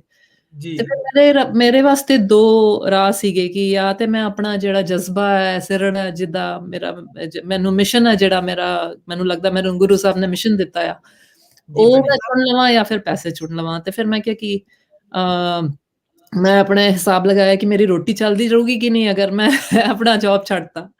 ਤੇ ਜੀ, ਮੈਨੂੰ ਲੱਗਿਆ ਕਿ ਜੇ ਮੈਂ ਆਪਣੇ ਖਰਚੇ ਬੰਦ ਕਰ ਦੇਵਾਂ, ਆਪਣੀ ਪੁਰਾਣੀ ਗੱਡੀ ਰੱਖਾਂ, ਅਸੀਂ ਕੋਈ ਨਵਾਂ ਘਰ ਨਾ ਲਈਏ, ਜੋ ਵੀ ਕੁਛ ਹੈ ਨਾ, ਤੇ ਫਿਰ ਜੀ, ਮੇਰਾ ਕੰਮ ਚੱਲ ਜੂਗਾ। ਤੇ ਫਿਰ ਜੀ, ਮੇਰੀ ਮਾਂ ਨੇ ਵੀ ਮੈਨੂੰ ਬਹੁਤ ਹੱਲਾਸ਼ੇਰੀ ਦਿੱਤੀ, ਕਹਿੰਦੀ ਹੈ ਕਿ ਦੇਖ ਤੇਰਾ ਜੀ ਜਿਸ ਵਿੱਚ ਤੇ ਖੁਸ਼ ਹੁੰਦਾ ਨਾ, ਤੇਰੀ ਰੂਹ ਜਿਹਦੇ ਵਿੱਚ ਖੁਸ਼ ਹੁੰਦੀ ਤੂੰ ਉਹ ਕਰ। ਤੂੰ ਬਿਲਕੁਲ ਜੀ। ਪਰਵਾਹ ਨਾ ਕਰ ਹਨਾ, ਪੈਸੇ ਦੀ ਪਰਵਾਹ ਨਾ ਕਰ। ਹਾਂ, ਇਹ ਤੇ ਬਹੁਤ ਵੱਡੀ ਗੱਲ ਹੈ। ਫਿਰ ਮੈਂ ਆਪਣੀ ਜੌਬ ਛੱਡਤੀ, ਉਹ ਬਹੁਤ ਹੀ ਚੰਗੀ ਜੌਬ ਸੀ। ਲੋਕੀ ਹੈਰਾਨ ਹੁੰਦੇ ਸੀ, ਗੁਰਦੁਆਰੇ ਵਿੱਚ ਲੋਕੀ ਕਹਿੰਦੇ ਸੀ ਅਸੀਂ ਤੇ 15 ਸਾਲ ਤੋਂ ਟ੍ਰੇਨਿੰਗ ਲੈ ਰਹੇ ਹਾਂ ਕਿ ਸਾਨੂੰ ਆਈਟੀ ਵਿੱਚ ਜੌਬ ਮਿਲੇ ਨਾ ਦੱਸ ਅੰਗਰੇਜ਼ੀ ਸਿੱਖੀ, ਫਿਰ ਆਈਟੀ ਦਾ ਕੋਰਸ ਲਿੱਤਾ, ਫਿਰ ਆਹ ਕੀਤਾ ਤੇ ਤੂੰ ਇੰਨਾ ਵੱਡਾ ਇੰਨੇ ਲੈਵਲ ਦਾ ਜੌਬ ਛੱਡਤੀ। ਕਈ ਲੋਕੀ ਸੋਚਦੇ ਜੀ, ਸੀ ਮੇਰਾ ਦਿਮਾਗ ਖਰਾਬ ਹੋ ਗਿਆ ਤੇ ਸੋ ਬਹੁਤ ਮੇਰੇ ਘਰਦਿਆਂ ਨੇ ਵੀ ਮੇਰਾ ਘਰ ਵਾਲਾ ਵੀ ਸਪੋਰਟ ਨਹੀਂ ਕਰਦਾ ਸੀਗਾ ਪਹਿਲਾਂ ਤੇ ਉਹ ਕਹਿੰਦਾ ਕਿ ਕੀ ਕਰ ਰਹੀ ਹੈ ਤੂੰ ਇੰਨਾ ਚੰਗਾ ਜੌਬ ਆ ਮੈਂ ਛੱਡ ਦੇਣਾ ਤੂੰ ਕੰਮ ਕਰੀ ਜਾ ਮੈਂ ਘਰ ਸਾਂਭ ਲੂੰਗਾ ਤੇ ਸਹੀ ਮੈਂ ਹੈ। ਕਿਹਾ ਪਰ ਤੂੰ ਕਿਤਾਬ ਤੇ ਨਹੀਂ ਲਿਖ ਸਕਦਾ ਨਾ ਮੇਰੇ ਵਾਂਗੂ ਕਿਤਾਬਾਂ ਨਹੀਂ ਲਿਖ ਸਕਦਾ ਫਿਰ ਮੈਂ ਛੱਡਤਾ ਫਿਰ ਛੱਡਣਾ ਪਿਆ ਕਿਉਂਕਿ ਮੇਰਾ ਜੀ, ਹੁਣ ਇੱਕ ਕੰਮ ਇੰਨਾ ਜ਼ਿਆਦਾ ਹੈ ਵੀਰੇ ਕਿ ਮੈਂ ਰੋਜ਼ 12 ਤੋਂ 15 ਘੰਟੇ ਕੰਮ ਕਰਦੀ ਆ ਜੀ, ਕਿਤਾਬਾਂ ਲਿਖਣਾ ਹੀ ਨਹੀਂ ਕਿਉਂਕਿ ਇਹ ਮੈਂ ਤੁਹਾਨੂੰ ਦੱਸਿਆ ਸੀਗਾ ਕਿ 70,000 ਦੇ ਕਰੀਬ ਸਾਰੀਆਂ ਕਿਤਾਬਾਂ ਛਪ ਚੁੱਕੀਆਂ ਨੇ ਇਹਨਾਂ ਦਾ ਡਿਸਟ੍ਰੀਬਿਊਸ਼ਨ ਔਰ ਇਹਨਾਂ ਨੂੰ ਕਨਸੈਪਟ ਤੋਂ ਲੈ ਕੇ ਇਹਨਾਂ ਨੂੰ ਇਲਸਟ੍ਰੇਟ ਕਰਵਾਉਣਾ ਇਹਨਾਂ ਨੂੰ ਡਰਾਇੰਗ ਕਰਵਾਉਣਾ ਪਬਲਿਸ਼ ਅਸੀਂ ਸੈਲਫ ਪਬਲਿਸ਼ ਕਰਦੇ ਹਾਂ ਜੀ, ਫਿਰ ਕਈ ਵਾਰੀ ਸ਼ਿਪਿੰਗ ਵਗੈਰਾ ਦਾ ਕੰਮ ਵੀ ਆਪੇ ਕਰਨਾ ਪੈਂਦਾ ਹੈ ਤੇ ਉਹ ਸਾਰਾ ਕੰਮ ਬਹੁਤ ਜ਼ਿਆਦਾ ਹੋ ਜਾਂਦਾ ਹੈ ਹੁਣ ਹਾਂ, ਪੰਜਾਬ ਵਿੱਚ ਵੀ ਅਸੀਂ ਪ੍ਰੋਜੈਕਟ ਸ਼ੁਰੂ ਕੀਤਾ ਹੈ ਕਿ ਸਰਕਾਰੀ ਸਕੂਲਾਂ ਤੱਕ ਜਾਂ ਲਾਇਬ੍ਰੇਰੀਜ਼ ਤੱਕ ਅਸੀਂ ਫ੍ਰੀ ਕਿਤਾਬਾਂ ਪਹੁੰਚਾਉਂਦੇ ਹਾਂ ਆਪਣੀਆਂ ਜੀ, ਜੀ, ਜੀ, ਤੋ ਜੀ। ਉਹ ਸਾਰੀਆਂ ਚੀਜ਼ਾਂ ਨਾ ਉਹਦੀ ਜ਼ਿੰਮੇਵਾਰੀ ਬਹੁਤ ਜ਼ਿਆਦਾ ਹੋ ਜਾਂਦੀ ਹੈ। ਇੱਕ ਤੁਸੀਂ ਭੈਣੇ ਇੱਕ ਇਹ ਗੱਲ ਦੱਸੋ ਜਿਵੇਂ ਪੰਜਾਬ ਦੇ ਵਿੱਚ ਲੋਕ ਪੰਜਾਬੀ ਨੂੰ ਲੈ ਕੇ ਕੋਈ ਬਹੁਤੇ ਗੰਭੀਰ ਨਹੀਂ ਹੈਗੇ ਇਹ ਅਸੀਂ ਦੇਖਦੇ ਹਾਂ ਕਿਉਂਕਿ ਨਿਆਣੇ ਸਾਰਿਆਂ ਦੇ ਕਨਵੈਂਟਾਂ 'ਚ ਹੀ ਪੜ੍ਹਦੇ ਆ ਹੂੰ। ਤੇ ਬਾਹਰਲੇ ਦੇਸ਼ ਜਾ ਕੇ ਤੁਸੀਂ ਬਾਹਰਲਿਆਂ 'ਚ ਪੰਜਾਬੀ ਪ੍ਰਤੀ ਕਿੰਨਾ ਕੁ ਰੁਝਾਨ ਹੈਗਾ ਮੈਨੂੰ ਲੱਗਦਾ ਬਾਹਰਲਿਆਂ 'ਚ ਥੋੜਾ ਜਿਹਾ ਵੱਧ ਆ ਆਪਣੇ ਨਾਲੋਂ ਇੱਧਰ ਜਿਹੜੇ ਹੁਣ ਪੰਜਾਬ 'ਚ ਰਹਿੰਦੇ ਇਹਨਾਂ ਨਾਲੋਂ ਜੇ ਜੋ ਤੁਹਾਨੂੰ ਨਜ਼ਰ ਆਉਂਦੇ ਨੇ ਉਹਨਾਂ ਦਾ ਰੁਝਾਨ ਵਧਿਆ ਪਰ ਉਹ ਸਿਰਫ ਮੈਂ ਕਹੂੰਗੀ ਕਿ 10% ਹੋਣਗੇ 100 ਵਿੱਚੋਂ 10 ਹੋਣਗੇ ਜਿਨ੍ਹਾਂ ਦਾ ਜੀ ਰੁਝਾਨ ਹੈ ਬਾਕੀ ਤੇ ਸਾਰਾ ਕੁਝ ਛੱਡ ਗਏ ਆ ਕਿਉਂਕਿ ਦੇਖੋ ਇੱਥੇ ਆ ਕੇ ਜਿਹੜੀ ਇਹ ਤੁਹਾਡੇ ਸੰਘਰਸ਼ ਹੈ ਜੀਵਨ ਇੱਥੇ ਜੀ ਇੱਥੇ ਤੁਸੀਂ ਮਤਲਬ ਰੋਟੀ ਪਾਣੀ ਘਰ ਵਿੱਚ ਹੀ ਬੰਦਾ ਇੰਨਾ ਉਲਝ ਜਾਂਦਾ ਹੈ ਕਿ ਉਹਦੇ ਕੋਲ ਸਮਾਂ ਨਹੀਂ ਹੈ ਕਿ ਉਹ ਜਿਹੜੀ ਪਹਿਲੀ ਜਨਰੇਸ਼ਨ ਆਉਂਦੀ ਹੈ ਨਾ ਪਹਿਲੀ ਪੀੜ੍ਹੀ ਆਉਂਦੀ ਹੈ ਉਹ ਤੇ ਆਪਣੇ ਮਤਲਬ ਸਰਵਾਈਵਲ ਜਿਹਨੂੰ ਕਹਿੰਦੇ ਆ ਜੀ ਬਿਲਕੁਲ ਆਪਣੀ ਹੋਂਦ ਨੂੰ ਬਚਾਉਣ ਵਿੱਚ ਹੀ ਲੱਗ ਜਾਂਦਾ ਆ ਤੇ ਜੀ ਉਹਨੂੰ ਨਹੀਂ ਸੁਰਤ ਹੈ ਕਿ ਬੋਲੀ ਦਾ ਖਿਆਲ ਕਿਵੇਂ ਕਰਨਾ ਹੈ ਆਪਣੇ ਧਰਮ ਦਾ ਉਹ ਤੁਸੀਂ ਦੇਖੋਗੇ ਕਿ ਆਪਣਾ ਪੱਗਾਂ ਵੀ ਲੈ ਜਾਂਦੀਆਂ ਨੇ ਸਾਰਾ ਜੀ ਕੁਝ ਹੋ ਜਾਂਦਾ ਹੈ ਕਿਉਂਕਿ ਫਿਰ ਉਹਨਾਂ ਨੂੰ ਬਸ ਸਰਵਾਈਵਲ ਦਾ ਸਵਾਲ ਹੁੰਦਾ ਆ ਉਹਨਾਂ ਦੇ ਅੱਗੇ ਜੀ ਹੁਣ ਉਹ ਜਦ ਉਹ ਸੈਟਲ ਹੋ ਜਾਂਦੇ ਨੇ ਜਦ ਫਿਰ ਆਪਣੇ ਘਰ ਵੱਲ ਵੇਖਦੇ ਨੇ ਤੇ ਤਾਂ ਤੱਕ ਬਹੁਤ ਦੇਰ ਹੋ ਚੁੱਕੀ ਹੁੰਦੀ ਹੈ ਮੈਂ ਕਿੰਨੇ ਲੋਕਾਂ ਬਿਲਕੁਲ ਨੂੰ ਜਾਣਦੀ ਹਾਂ ਕਿ ਉਹਨਾਂ ਨੇ ਮਾਪਿਆਂ ਦੋਵਾਂ ਨੇ ਕੰਮ ਕੀਤਾ ਇੱਥੇ ਹਨਾ ਜੀ ਦੋਵਾਂ ਨੇ ਸ਼ਿਫਟਾਂ ਲਾਈਆਂ ਬਹੁਤ ਬਹੁਤ ਡਬਲ ਸ਼ਿਫਟਾਂ ਲਾਈਆਂ ਤਾਂ ਕਿ ਉਹ ਘਰ ਖਰੀਦ ਸਕਣ ਚੰਗੀ ਗੱਡੀ ਖਰੀਦ ਸਕਣ ਆਪਣੇ ਬੱਚਿਆਂ ਨੂੰ ਚੰਗੇ ਸਕੂਲਾਂ 'ਚ ਪੜ੍ਹਾ ਸਕਣ ਜੀ ਭੈਣੇ ਜਦ ਤੱਕ ਉਹਨਾਂ ਨੇ ਸੁਰਤ ਸੰਭਾਲੀ ਆਪਣੀ ਤੇ ਦੇਖਿਆ ਤੇ ਬੱਚੇ ਤੇ ਅੰਗਰੇਜ਼ੀ ਬੋਲਦੇ ਵੱਡੇ ਹੋ ਗਏ ਬੱਚਿਆਂ ਨੂੰ ਹੁਣ ਕੀ ਪੰਜਾਬੀ ਸਿਖਾਓਗੇ ਹੁਣ ਕੀ ਤੁਸੀਂ ਸਿੱਖੀ ਦੇ ਨਾਲ ਜੋੜੋਗੇ ਬੱਚੇ ਤੇ ਹੁਣ ਕਾਲਜ ਜੋਗੇ ਹੋ ਗਏ ਉਹ ਵਾਂਝੇ ਹਾਂਜੀ ਰਹਿ ਗਏ ਬੋਲੀ ਤੋਂ ਫਿਰ ਉਹਨਾਂ ਦੇ ਵਾਸਤੇ ਉਹਨਾਂ ਦੀ ਬੋਲੀ ਖਤਮ ਅੱਗੇ ਪੀੜ੍ਹੀਆਂ ਨਹੀਂ ਜੁੜ ਸਕਣਗੀਆਂ ਕਿਉਂਕਿ ਉਹਨਾਂ ਦੇ ਬੱਚੇ ਨਹੀਂ ਜੁੜ ਸਕੇ ਸੋ ਹਾਂਜੀ ਜਿਹੜਾ ਹਾਂਜੀ ਸਵਾਲ ਤੁਸੀਂ ਸਰਤਾਜ ਹੋਣਾ ਨੂੰ ਕੀਤਾ ਸੀਗਾ ਤੇ ਔਰ ਕਿਸੇ ਨੇ ਕੀਤਾ ਸੀਗਾ ਜੀ ਜੀ ਬੋਲੀ ਤੇ ਜਿਉਂਦੀ ਹੈ ਸਾਡੀ ਪਰ ਸਾਡੇ ਵਾਸਤੇ ਸਾਡੀ ਬੋਲੀ ਮਰ ਜਾਏਗੀ ਸਾਡੀ ਜਨਰੇਸ਼ਨਸ ਵਾਸਤੇ ਬੋਲੀ ਮਰ ਜਾਏਗੀ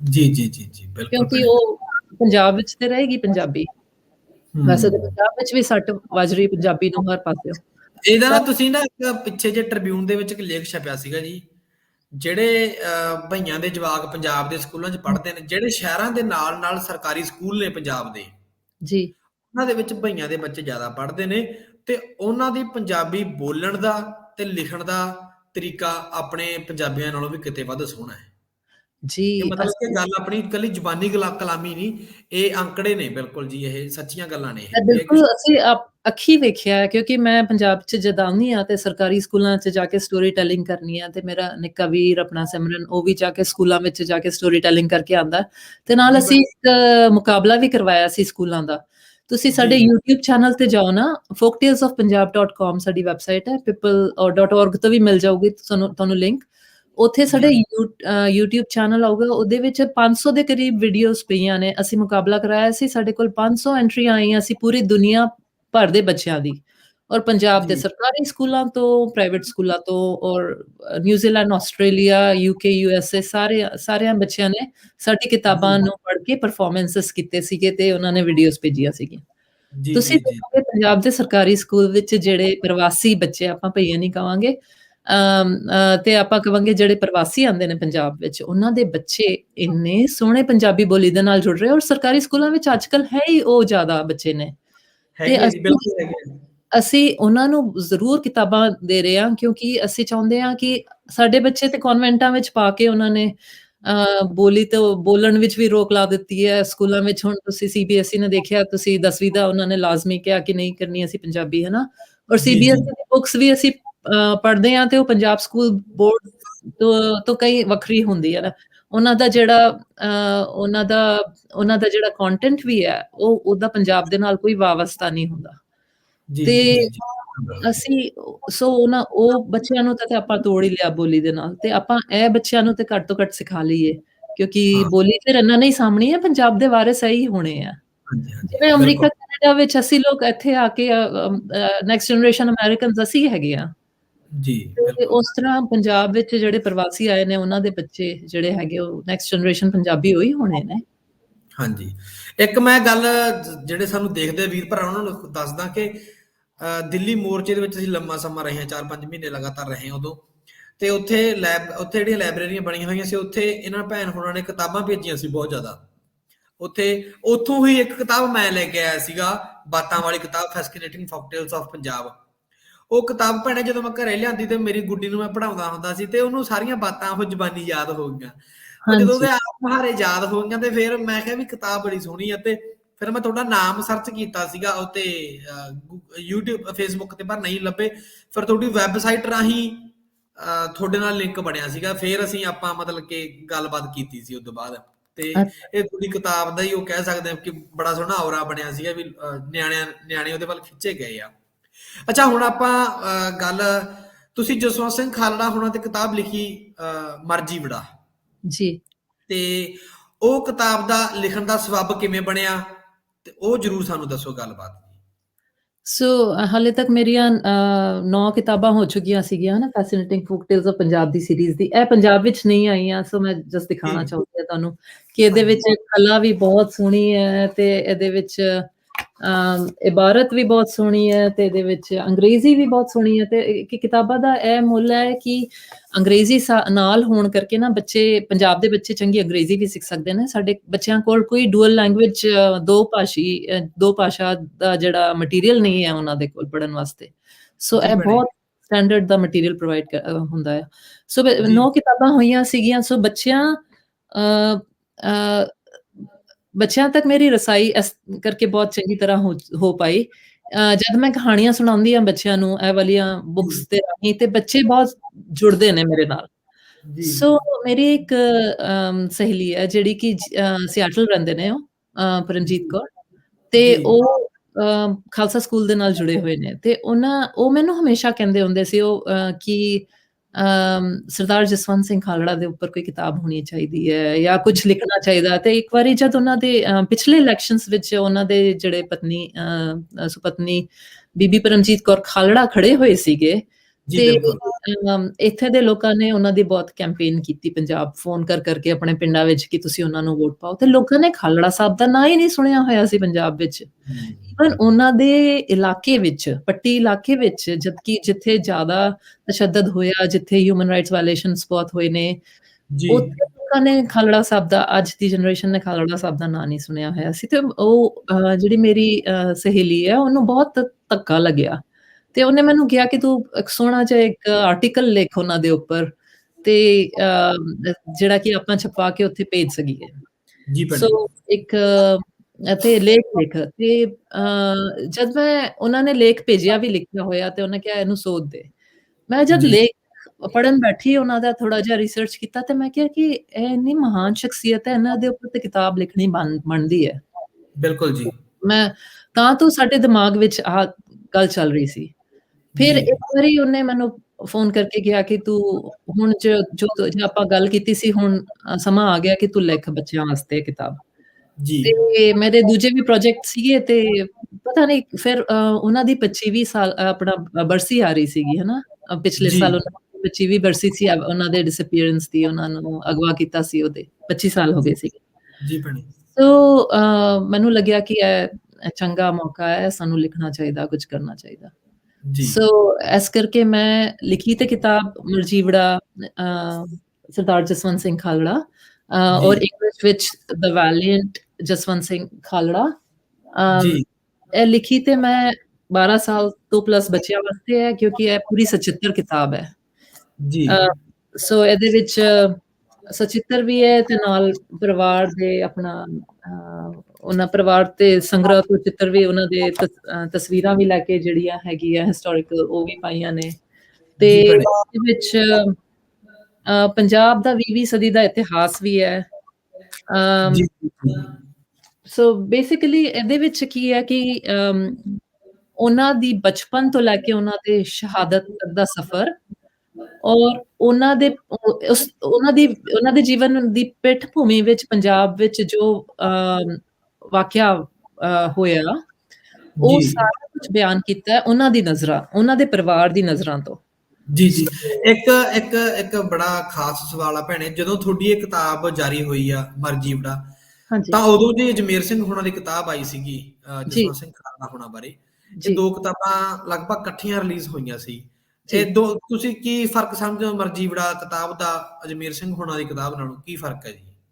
ਸੋ ਇੱਕ ਤੇ ਮੈਂ ਬਾਲਾਂ ਤੇ ਨੌਜਵਾਨਾਂ ਵਾਸਤੇ ਲਿਖੀ ਹੈ ਨਾ, ਕਿਉਂਕਿ ਉਹਨਾਂ ਦੇ ਲਿਖਣ ਦਾ ਜਿਹੜਾ ਢੰਗ ਹੈ, ਉਹ ਮੈਚੁਰ ਆਡੀਅנס ਵਾਸਤੇ, ਜਿਹੜਾ ਕਿ ਬਹੁਤ ਬਿਲਕੁਲ ਲਿਖਦੇ ਬਿਲਕੁਲ, ਨੇ। ਇਹ ਵੱਡੀ ਗੱਲ ਆ, ਇਹ ਸਹੀ ਗੱਲ ਆ ਤੁਹਾਡੀ ਬਿਲਕੁਲ ਜੀ। ਤੇ ਮੈਂ ਸਰਲ ਤਰੀਕੇ ਦੇ ਨਾਲ ਲਿਖੀ ਹੈ, ਕਹਾਣੀ ਦੇ ਰੂਪ ਵਿੱਚ ਲਿਖੀ ਹੈ। ਸੋ ਜੀ ਜਿਹੜਾ ਕੀ ਹੈ, ਮੈਂ ਜਿਵੇਂ ਦੱਸਿਆ ਕਿ ਇਹ ਬਚਪਨ ਤੋਂ ਲੈ ਕੇ ਸ਼ਹਾਦਤ ਤੱਕ ਦਾ ਸਫ਼ਰ ਹੈ, ਕਿਉਂਕਿ ਮੈਂ ਇਹਨਾਂ ਦੇ ਪਰਿਵਾਰ ਦੇ ਨਾਲ ਮਿਲ ਕੇ ਲਿਖੀ ਹੈ।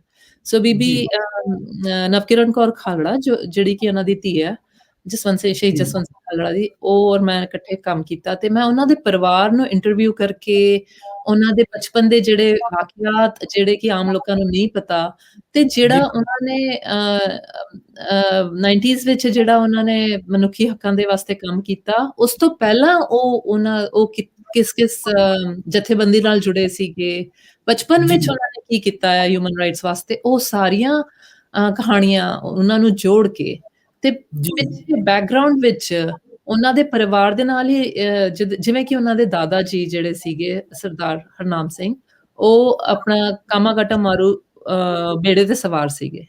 ਜੀ ਬਿਲਕੁਲ ਸੋ ਉਹਦੇ ਰਾਹੀਂ ਉਹਨਾਂ ਨੇ ਮੈਨੂੰ ਉਹ ਵਾਲੀ ਸਟੋਰੀ, ਸੋ ਇੱਥੇ ਕੈਨੇਡਾ ਦੇ ਬੱਚੇ ਉਹਦੇ ਨਾਲ ਰਿਲੇਟ ਕਰ ਸਕਦੇ ਹੈ ਕਿ ਜਿਹੜਾ ਬੇੜਾ ਗਿਆ ਸੀ, ਫਿਰ ਕੈਨੇਡਾ ਨੇ ਮੋੜ ਦਿੱਤਾ ਸੀ, ਪਰ ਉਸ ਦੇ ਕਰਕੇ ਕੈਨੇਡਾ ਦੇ ਬਾਅਦ ਵਿੱਚ ਜਿਹੜੇ ਇਮੀਗ੍ਰੇਸ਼ਨ ਲਾਜ਼ ਨੇ, ਉਹ ਉਹਨਾਂ ਦੇ ਵਿੱਚ ਬਦਲਾਅ ਆਇਆ। ਸੋ ਬਿਲਕੁਲ ਉਹ ਜੀ ਫਿਰ ਉਹ ਜਿਹੜਾ ਪਿੰਡ ਖਾਲੜਾ ਸੀਗਾ, ਖਾਲੜਾ ਹੈ, ਉਹ ਬਾਰਡਰ ਤੋਂ 3-4 ਕਿਲੋਮੀਟਰ ਦੂਰ ਹੈ, ਰਾਈਟ।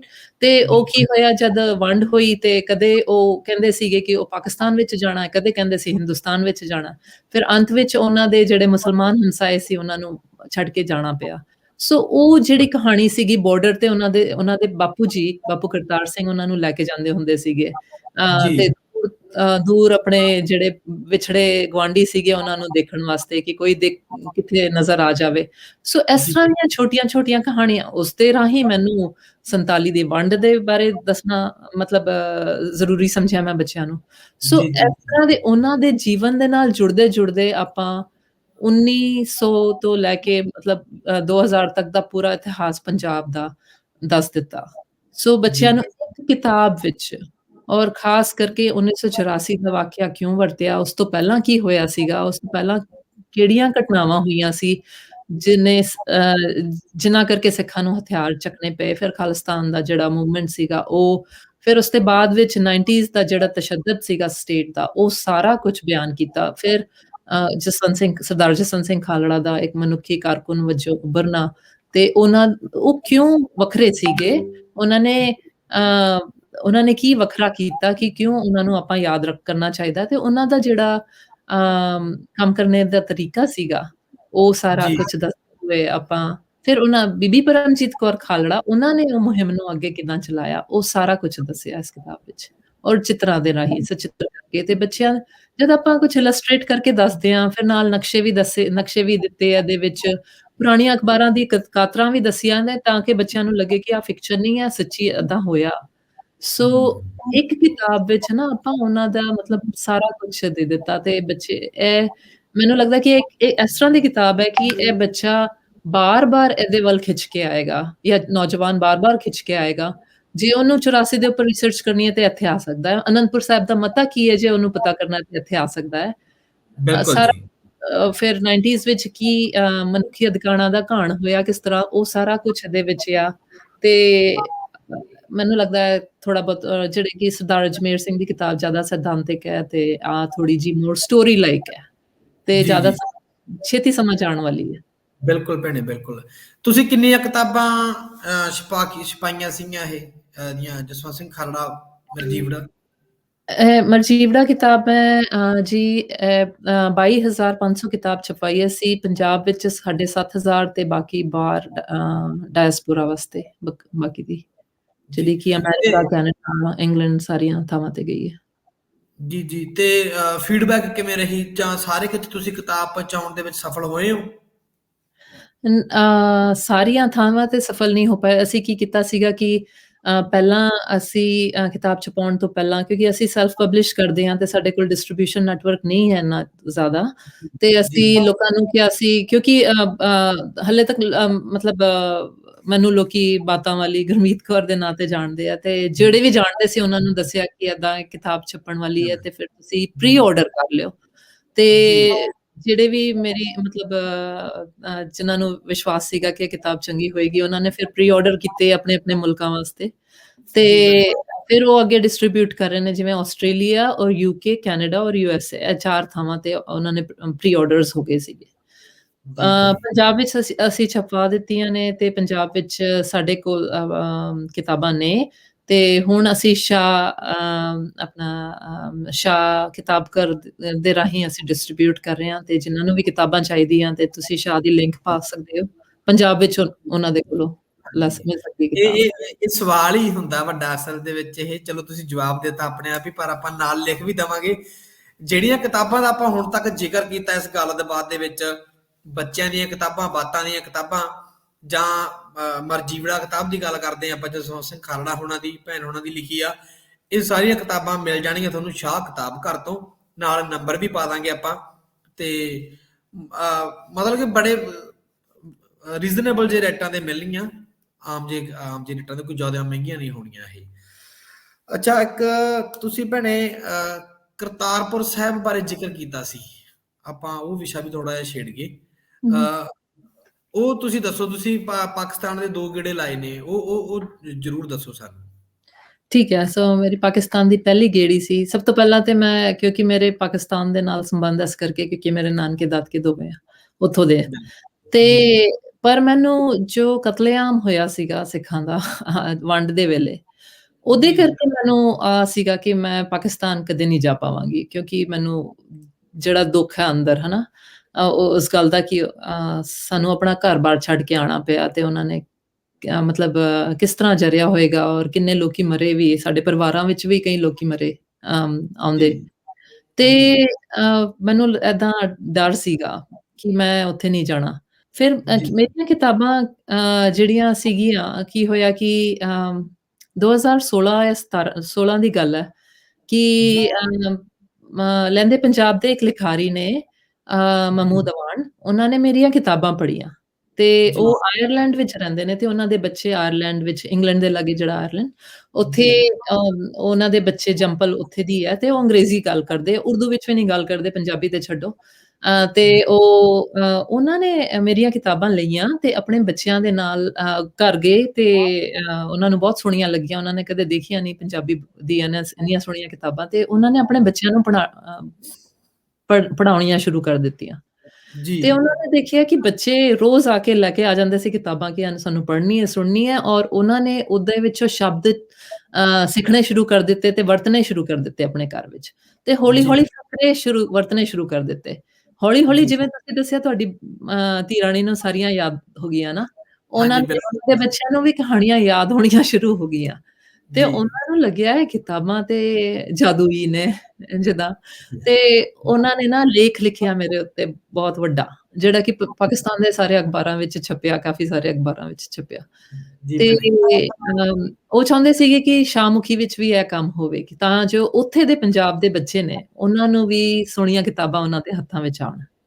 ਜੀ। ਤੇ ਅ ਉਹਨਾਂ ਨੂੰ ਤੇ ਕੋਈ ਪਬਲਿਸ਼ਰ ਨਹੀਂ ਲੱਭਿਆ ਕਿ ਕੋਈ ਜੋ ਵੀ ਤਿਆਰ ਹੋਵੇ ਕਿ ਇਸ ਤਰ੍ਹਾਂ ਦੀਆਂ ਕਿਤਾਬਾਂ ਨੂੰ ਡਿਸਟ੍ਰੀਬਿਊਟ ਕਰੇ ਜਾਂ ਖਰੀਦੇ ਜੋ ਵੀ ਹੈ। ਤੇ ਜੀ। ਉਹਨਾਂ ਨੇ ਮੈਨੂੰ ਕਿਹਾ ਕਿ ਤਾਂ ਤੱਕ ਮੈਂ ਆਪਣੇ ਇਸ ਪੰਜਾਬ ਵਿੱਚ ਵੀ ਗਈ ਸੀ ਤੇ ਮੈਂ ਦੇਖਿਆ ਸੀਗਾ ਕਿ ਮੇਰੇ ਕੰਮ ਦੀ ਆਪਣੇ ਪੰਜਾਬ ਵਿੱਚ ਵੀ ਇੰਨੀ ਲੋੜ ਹੈ ਜਿੰਨੀ ਕਿ ਅਮਰੀਕਾ, ਕੈਨੇਡਾ ਵਿੱਚ। ਤਾਂ ਤੱਕ ਮੈਂ ਮਨ ਬਣਾ ਲਿਆ ਸੀਗਾ ਕਿ ਮੈਂ ਪੰਜਾਬ ਵਾਸਤੇ ਵੀ ਐਡੀਸ਼ਨ ਕੱਢਣਾ ਆ, ਆਪਣੇ ਪੰਜਾਬ ਵਾਸਤੇ, ਚੜ੍ਹਦੇ ਪੰਜਾਬ ਵਾਸਤੇ। ਜੀ। ਤੇ ਜਦ ਉਹਨਾਂ ਨੇ ਕਿਹਾ ਕਿ ਸਾਨੂੰ ਤੇ ਕੋਈ ਨਹੀਂ ਮਿਲ ਰਿਹਾ ਡਿਸਟ੍ਰੀਬਿਊਟਰ, ਤੇ ਮੈਂ ਕਿਹਾ ਕਿ ਮੇਰੇ ਦਿਮਾਗ ਵਿੱਚ ਵਿਚਾਰ ਆਇਆ ਕਿ ਕਿਉਂ ਨਾ ਮੈਂ ਗੁਰਮੁਖੀ ਔਰ ਸ਼ਾਹਮੁਖੀ ਦੋਵਾਂ ਵਿੱਚ ਇਹ ਕਿਤਾਬ ਕੱਢ ਦਵਾਂ, ਬਿਲਕੁਲ ਜੀ। ਤਾਂ ਜੋ ਇੱਕ ਬੱਚਿਆਂ ਨੂੰ ਸੁਪਨਾ ਦਿੱਤਾ ਜਾਵੇ ਸਾਂਝੇ ਪੰਜਾਬ ਦਾ। ਸੋ ਮੈਂ ਬਿਲਕੁਲ ਜੀ। ਉਹਦਾ ਨਾਂ ਹੀ ਸਾਂਝਾ ਪੰਜਾਬ ਛਾਪ ਰੱਖਿਆ ਹਨਾ। ਕਿ ਤੇ ਨਕਸ਼ਾ ਸਾਂਝੇ ਪੰਜਾਬ ਦਾ। ਔਰ ਇਹਦੇ ਵਿੱਚ ਮੈਂ ਫਸਟ 5 ਕਹਾਣੀਆਂ ਜਿਹੜੀਆਂ ਮੈਂ ਬੁੱਕਸ ਹੈਗੀਆਂ, ਪਹਿਲੀ 5 ਉਹਨਾਂ ਦਾ ਸੰਕਲਨ ਕੀਤਾ ਹੈ। ਪਰ ਦੋਵੇਂ ਜੀ। ਲਿਪੀਆਂ ਵਿੱਚ, ਗੁਰਮੁਖੀ ਵਿੱਚ ਵੀ ਤੇ ਸ਼ਾਹਮੁਖੀ ਵਿੱਚ ਵੀ ਤੇ ਨਾਲ ਅੰਗਰੇਜ਼ੀ ਵਿੱਚ ਵੀ। ਜੀ, ਬਿਲਕੁਲ। ਅੰਗਰੇਜ਼ਾਂ ਨੇ ਸਾਨੂੰ ਵੰਡਿਆ ਪਰ ਅੰਗਰੇਜ਼ੀ ਹੁਣ ਸਾਨੂੰ ਜੋੜਦੀ ਹੈ। ਸੋ ਇਸ ਬਿਲਕੁਲ। ਕਰਕੇ ਤਿੰਨਾਂ ਬੋਲੀਆਂ ਵਿੱਚ ਜਾਂ 2 ਲਿਪੀਆਂ ਔਰ 2 ਬੋਲੀਆਂ ਸਮਝ ਲਓ। ਜੀ, ਸੋ ਜੀ। ਉਹਦੇ ਵਿੱਚ ਇਹ ਕਿਤਾਬ ਲਿਖੀ ਤੇ ਇਹਦੇ ਵਿੱਚ ਮੈਂ ਪੰਜਾਬ ਦੀ ਮੁੱਢਲੀ ਜਾਣਕਾਰੀ ਬੱਚਿਆਂ ਨੂੰ ਦਿੱਤੀ ਹੈ, ਜਿਵੇਂ ਕਿ ਪੰਜਾਬ ਦੇ ਦਰਿਆਵਾਂ ਦੇ ਨਾਂ ਕੀ ਨੇ, ਕਿਉਂਕਿ ਅੱਜ ਚੜ੍ਹਦੇ ਪੰਜਾਬ ਦੇ ਬੱਚਿਆਂ ਨੂੰ ਜਦ ਮੈਂ ਜਾ ਕੇ ਸਟੋਰੀ ਟੈਲਿੰਗ ਕਰਦੀ ਸੀ ਤੇ ਉਹਨਾਂ ਨੂੰ ਪੁੱਛਦੀ ਸੀ ਤੇ ਕਿ ਉਹ ਸੋਚਦੇ ਕਿ ਸਰਹੱਦ ਦੇ ਪਾਰ ਪਾਕਿਸਤਾਨ ਹੈ। ਉਹਨਾਂ ਨੂੰ ਨਹੀਂ ਪਤਾ ਕਿ ਉੱਥੇ ਵੱਡਾ ਪੰਜਾਬ ਹੈ। ਅਸੀਂ ਤੇ ਛੋਟਾ ਬਿਲਕੁਲ। ਪੰਜਾਬ ਹੈਗੇ ਆ, ਉੱਥੇ ਤੇ ਵੱਡਾ ਪੰਜਾਬ ਬੈਠਾ ਆ, ਸਾਡਾ ਜੀ, ਵੱਡਾ ਭਰਾ ਉੱਥੇ ਬੈਠਾ ਆ। ਜੀ, ਤੇ ਉਹਨਾਂ ਬਿਲਕੁਲ। ਨੂੰ ਨਹੀਂ ਪਤਾ ਸੀਗਾ ਤੇ ਮੈਂ ਸੋਚਦੀ ਸੀ ਕਿ ਬੱਚਿਆਂ ਨੂੰ ਕਿਸੇ ਨੇ ਸਾਂਝੇ ਪੰਜਾਬ ਦਾ ਨਕਸ਼ਾ ਉਹਨਾਂ ਦੇ ਹੱਥ ਵਿੱਚ ਨਹੀਂ ਦਿੱਤਾ। ਆਪਾਂ ਜਦ ਪੰਜਾਬ ਦਾ ਨਕਸ਼ਾ ਬਣਾਉਂਦੇ ਆਪਾਂ ਛੋਟਾ ਜਿਹਾ ਪੰਜਾਬ ਬਣਾ ਕੇ ਦੇ ਦਿੰਦੇ ਆ। ਸਾਡੇ ਜੀ, ਸਕੂਲਾਂ ਵਿੱਚ ਜਿਹੜੀ ਆਰਟ ਵਰਕ ਹੁੰਦੀ ਹੈ ਨਾ, ਸਰਕਾਰੀ ਸਕੂਲਾਂ ਵਿੱਚ ਆਰਟ ਵਰਕ ਹੁੰਦਾ। ਬਿਲਕੁਲ ਬਣੇ। ਤੇ ਆਪਾਂ ਦੁਆਬਾ ਬਣਾ ਕੇ ਉਹਨਾਂ ਨੂੰ ਦੁਆਬ ਬਣਾ ਕੇ ਦੇ ਦਿੰਦੇ ਆ ਤੇ ਆਪਾਂ ਕਹਿੰਦੇ ਆ ਪੰਜਾਬ। ਪੰਜਾਬ ਹੈਗੀ ਹੈ ਸਾਡੇ ਹਨਾ। ਸੋ ਮੈਂ ਬਿਲਕੁਲ। ਇੱਕ ਕਿਤਾਬ ਮਤਲਬ ਇਹਦੇ ਵਿੱਚ ਪੰਜਾਬ ਦੀ ਮੁੱਢਲੀ ਜਾਣਕਾਰੀ, ਪੰਜਾਬ ਦੇ ਸ਼ਹਿਰ, ਪੰਜਾਬ ਦੀ ਲਿਪੀਆਂ, ਪੰਜਾਬ ਦੀਆਂ ਉਪ ਬੋਲੀਆਂ, ਇਹ ਸਾਰਾ ਕੁਛ ਤੇ ਨਾਲ ਆਪਣੀਆਂ ਕਹਾਣੀਆਂ ਤੇ ਨਾਲ ਕਾਇਦੇ। ਜੀ। ਤੁਸੀਂ ਕਾਇਦੇ ਦੇਖੇ ਹੋਣੇ ਨਾ, ਜਿਹਦੇ ਵਿੱਚ ਜੇ ਬੱਚੇ ਚਾਹਣ ਤੇ ਗੁਰਮੁਖੀ ਤੋਂ ਸ਼ਾਹਮੁਖੀ ਤੇ ਸ਼ਾਹਮੁਖੀ ਤੋਂ ਗੁਰਮੁਖੀ ਸਿੱਖ ਸਕਣ। ਜੀ, ਸੋ ਨਾਲ ਬਿਲਕੁਲ। ਕਰਕੇ ਦੇ ਦਿੱਤੇ ਇੱਥੇ। ਹਾਂਜੀ, ਹਾਂਜੀ, ਹਾਂਜੀ, ਹਾਂਜੀ, ਹਾਂਜੀ। ਸੋ ਬਿਲਕੁਲ ਭੈਣੇ। ਕਿਉਂਕਿ ਸੋ ਇਹਦੇ ਵਿੱਚ ਇਸ ਕਿਤਾਬ ਵਿੱਚ ਇੰਨਾ ਖਜ਼ਾਨਾ ਹੈ ਕਿ ਬੱਚੇ ਅੰਗਰੇਜ਼ੀ ਸਿੱਖ ਸਕਦੇ ਨੇ, ਸਾਡੇ ਪੰਜਾਬ ਦੇ ਸੋਹਣੀ ਅੰਗਰੇਜ਼ੀ। ਜੇ ਚਾਹਣ ਤੇ ਉਹ ਸ਼ਾਹਮੁਖੀ ਲਿਪੀ ਸਿੱਖ ਸਕਦੇ ਨੇ ਤੇ ਪੰਜਾਬ ਦੇ ਬਾਰੇ, ਪੰਜਾਬ ਦਾ ਸੁਪਨਾ ਵੀ ਲੈ ਸਕਦੇ ਸਾਂਝੇ ਪੰਜਾਬ ਦਾ। ਸੋ ਬਿਲਕੁਲ। ਉਹ ਮੈਂ ਕਿਤਾਬ ਛਪਾ ਕੇ ਤੇ ਮੈਂ ਉਹਨਾਂ ਨੂੰ ਕਿਹਾ ਕਿ ਕੋਈ ਗੱਲ ਨਹੀਂ, ਅਸੀਂ ਆਹ ਵਾਲੀ ਕਿਤਾਬ ਉੱਥੇ ਪਹੁੰਚਾ ਦਾਂਗੇ। ਸੋ ਮੈਂ ਜਦ ਮੈਂ ਕਿਤਾਬ ਤਿਆਰ ਕੀਤੀ ਤੇ ਫਿਰ ਲਾਹੌਰ ਦੀ ਯੂਨੀਵਰਸਿਟੀ ਹੈ ਬੜੀ ਚੰਗੀ, LUMS university, Lahore university of management sciences, ਉਹਨਾਂ ਜੀ। ਨੇ ਪਹਿਲਾਂ ਉਹ ਪੰਜਾਬੀ ਦਾ ਜਿਹੜਾ ਅਦਬੀ ਮੇਲਾ ਉਹ ਕਰ ਰਹੇ ਸੀਗੇ। ਜੀ। ਉਹਨਾਂ ਨੇ ਮੈਨੂੰ ਉੱਥੇ ਸੱਦਾ ਦਿੱਤਾ ਹੈ ਕਿਤਾਬ ਦੀ ਚੱਟ ਕਰਨ ਵਾਸਤੇ। ਸੋ ਮੈਂ ਜੀ। ਪਹਿਲੀ ਵਾਰੀ ਗਈ ਸੀ 2018 ਮਾਂ ਬੋਲੀ ਦਿਹਾੜ ਤੇ ਮੈਂ ਉੱਥੇ ਲਾਹੌਰ ਸੀਗੀ। ਤੇ ਨਾਲ ਜੀ। ਹੀ ਸਾਡੀ ਕਿਤਾਬ ਚੰਡੀਗੜ੍ਹ ਵਿੱਚ ਲਾਂਚ ਹੋਈ, ਉੱਥੇ ਲਾਹੌਰ ਵਿੱਚ ਲਾਂਚ ਹੋਈ ਤੇ ਫਿਰ ਚੜ੍ਹਦੇ ਔਰ ਲਹਿੰਦੇ ਪੰਜਾਬ ਦੋਵਾਂ ਵਿੱਚ ਲਾਂਚ ਹੋਈ ਸੀਗੀ 2018 ਵਿੱਚ। ਜੀ, ਤੇ ਜੀ, ਜੀ। ਉੱਥੇ ਮੈਂ ਕੁਝ 500 ਕਰੀਬ ਕਿਤਾਬਾਂ, 550 ਕਿਤਾਬਾਂ ਮੈਂ ਇੰਪੋਰਟ ਕਰਾਈਆਂ ਸੀਗੀਆਂ ਚੜ੍ਹਦੇ ਪੰਜਾਬ ਤੋਂ, ਬਹੁਤ ਮੁਸ਼ਕਿਲ ਨਾਲ। ਤੇ ਉੱਥੇ ਫਿਰ ਕਾਫ਼ੀ ਸਕੂਲਾਂ ਵਿੱਚ, ਸਰਕਾਰੀ ਸਕੂਲਾਂ ਵਿੱਚ, ਪ੍ਰਾਈਵੇਟ ਸਕੂਲਾਂ ਵਿੱਚ ਜਾ ਕੇ ਸਟੋਰੀ ਟੈਲਿੰਗ ਸੈਸ਼ਨਸ ਕੀਤੇ, ਯੂਨੀਵਰਸਿਟੀ ਦੇ ਤੱਕ ਦੇ ਬੱਚਿਆਂ ਨੇ ਪਸੰਦ ਕੀਤੀਆਂ। ਜੀ, ਤੇ ਜੀ। ਮੈਨੂੰ ਲੱਗਿਆ ਕਿ ਇੱਕ ਲਹਿਰ ਜਿੱਦਾਂ ਚੱਲ ਜੂਗੀ ਉੱਥੇ ਜਾਂ ਫਿਰ ਇੱਕ ਜਾਗ ਲੱਗੂਗੀ ਬੋਲੀ ਦੇ ਵਾਸਤੇ। ਤੁਸੀਂ ਬਿਲਕੁਲ ਜੀ। ਤੁਹਾਨੂੰ ਪਤਾ ਹੈ ਕਿ ਉੱਥੇ ਦੇ ਬੱਚਿਆਂ ਨੂੰ ਬਿਲਕੁਲ ਵੀ ਨਹੀਂ ਪਤਾ ਕਿ ਪੰਜਾਬੀ ਬੋਲੀ ਲਿਖੀ ਵੀ ਜਾ ਸਕਦੀ ਹੈ। ਬਿਲਕੁਲ ਉਹ ਜੀ। ਹੈਰਾਨ ਹੋਏ ਲਿਪੀ ਨੂੰ ਦੇਖ ਕੇ, ਉਹਨਾਂ ਨੂੰ ਉਹ ਸੋਚਦੇ ਆ ਕਿ ਉਰਦੂ ਲਿਖੀ ਹੈ ਤੁਸੀਂ, ਤੇ ਮੈਂ ਕਿਹਾ ਨਹੀਂ, ਇਹ ਉਰਦੂ ਨੇ ਲਿਖੀ ਹੈ, ਮੈਂ ਇਹ ਪੰਜਾਬੀ ਲਿਖੀ ਹੈ। ਉਰਦੂ ਵਾਲੀ ਲਿਪੀ ਜਿਹੜੀ ਕਿ ਨਸਤਾਲੀਕ ਲਿਪੀ ਹੈ, ਉਹਦੇ ਵਿੱਚ ਪੰਜਾਬੀ ਲਿਖੀ ਹੈ, ਜਿਹਨੂੰ ਆਪਾਂ ਸ਼ਾਹਮੁਖੀ ਕਹਿੰਦੇ ਆ। ਮੁਖੀ ਉਹਨਾਂ ਨੂੰ ਕਹਿੰਦੇ। ਪਤਾ ਹੀ ਨਹੀਂ ਹੈ ਕਿ ਪੰਜਾਬੀ ਬੋਲੀ ਲਿਖੀ ਵੀ ਜਾ ਸਕਦੀ ਹੈ। ਉਹ ਸੋਚਦੇ ਆ ਪੰਜਾਬੀ ਬੋਲੀ ਸਿਰਫ ਸਾਡੇ ਕੰਮ ਕਰਨ ਵਾਲਿਆਂ ਦੀ ਬੋਲੀ ਹੈ ਜਾਂ ਪੇਂਡੂਆਂ ਦੀ ਬੋਲੀ ਹੈ। ਉਹ ਸੋਚਦੇ ਨੇ ਕਿ ਪੰਜਾਬੀ ਉਹ ਵਾਲੇ ਸਾਈਡ, ਇੰਡੀਆ ਵਾਲੇ ਸਾਈਡ ਪੰਜਾਬੀ ਬੋਲੀ ਜਾਂਦੀ, ਕਿਉਂਕਿ ਪੰਜਾਬੀ ਮੂਵੀਜ਼ ਦੇਖਦੇ ਨੇ, ਸਾਡੀਆਂ ਜੀ, ਜਾਂਦੀਆਂ ਨੇ, ਉਹ ਦੇਖਦੇ ਨੇ। ਜੀ, ਪਰ ਜੀ, ਜੀ। ਉਹਨਾਂ ਨੂੰ ਇਹ ਨਹੀਂ ਪਤਾ ਕਿ ਕਿਸੇ ਮਤਲਬ ਕਿਸੇ ਬੱਚੇ ਨੇ ਇੱਕ ਕਿਤਾਬ ਤੱਕ ਪੰਜਾਬੀ ਦੀ ਪੜ੍ਹ ਕੇ ਨਹੀਂ ਹੱਥਾਂ ਵਿੱਚ ਲੈ ਕੇ ਪੜ੍ਹੀ ਸੀ, ਤੇ ਗੁਰਮੁਖੀ ਨੂੰ ਉਹ ਹਿੰਦੀ ਸਮਝਦੇ ਨੇ। ਜੀ, ਜੀ। ਸੋ ਹਾਂ, ਮੈਨੂੰ ਲੱਗਿਆ ਕਿ ਇਹ ਕਿਤਾਬ ਦੀ ਬਹੁਤ ਲੋੜ ਹੈ ਕਿ ਐਟਲੀਸਟ ਉਹਨਾਂ ਨੂੰ ਪਤਾ ਤੇ ਚੱਲੇ ਕਿ ਇਹ ਸਾਡੀਆਂ ਲਿਪੀਆਂ ਨੇ ਦੋਵੇਂ, ਪੰਜਾਬੀ ਬੋਲੀ ਲਿਖਣ ਵਾਲੀਆਂ। ਸੋ ਬਿਲਕੁਲ, ਦੇਖੋ, ਸ਼ਾਹਮੁਖੀ ਤੇ ਗੁਰਮੁਖੀ।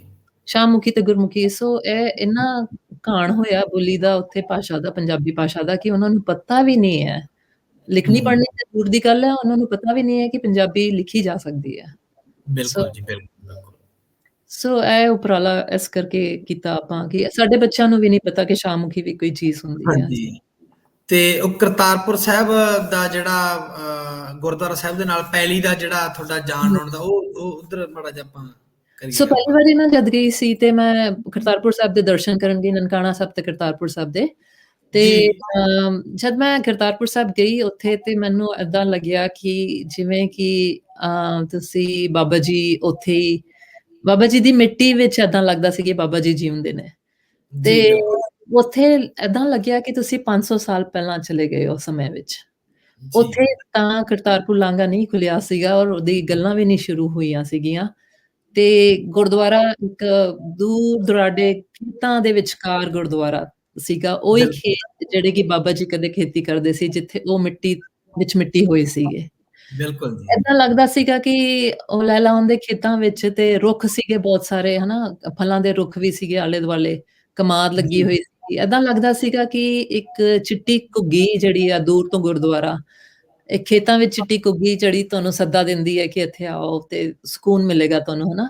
ਤੇ ਬਿਲਕੁਲ ਜੀ। ਉੱਥੇ ਮੈਂ ਜਦ ਗਈ ਤੇ ਉੱਥੇ ਦੇਖਿਆ ਕਿ ਮੁਸਲਮਾਨ ਵੀ ਸੀਗੇ, ਕ੍ਰਿਸਚਨ, ਈਸਾਈ ਵੀ ਸੀਗੇ, ਤੇ ਆਪਣੇ ਸਿੱਖ ਵੀ ਸੀਗੇ। ਸਾਰੇ ਜੀ, ਬਾਬਾ ਜੀ ਦੇ ਮੁਰੀਦ ਉੱਥੇ, ਤੇ ਏਦਾਂ ਲੱਗਿਆ ਕਿ ਸੱਚੀ ਇਹ ਕਰਤਾਰਪੁਰ ਕੁਛ ਹੈ ਇੱਥੇ। ਤੇ ਜੀ, ਵੱਖਰਾ ਲੱਗਿਆ ਉੱਥੇ, ਹਨਾ? 4 ਘੰਟੇ ਅਸੀਂ ਰੁਕੇ, ਤੇ 4 ਘੰਟੇ ਮੇਰਾ ਪੁੱਤਰ ਵੀ ਮੇਰੇ ਨਾਲ ਸੀਗਾ, ਤੇ ਜੀ। ਸਾਡੇ ਹੰਝੂ ਨਹੀਂ ਰੁਕੇ 4 ਘੰਟੇ। ਕਿਆ ਤੇ ਜਦੋਂ ਅਸੀਂ ਧੂੜ ਮਿੱਟੀ ਸਿਰ ਤੇ ਲਾਈ, ਮਤਲਬ ਏਦਾਂ ਲੱਗਿਆ ਕਿ ਆਪਾਂ ਮਤਲਬ ਉਸ ਵੇਲੇ ਵਿੱਚ ਪਹੁੰਚ ਗਏ ਆਂ।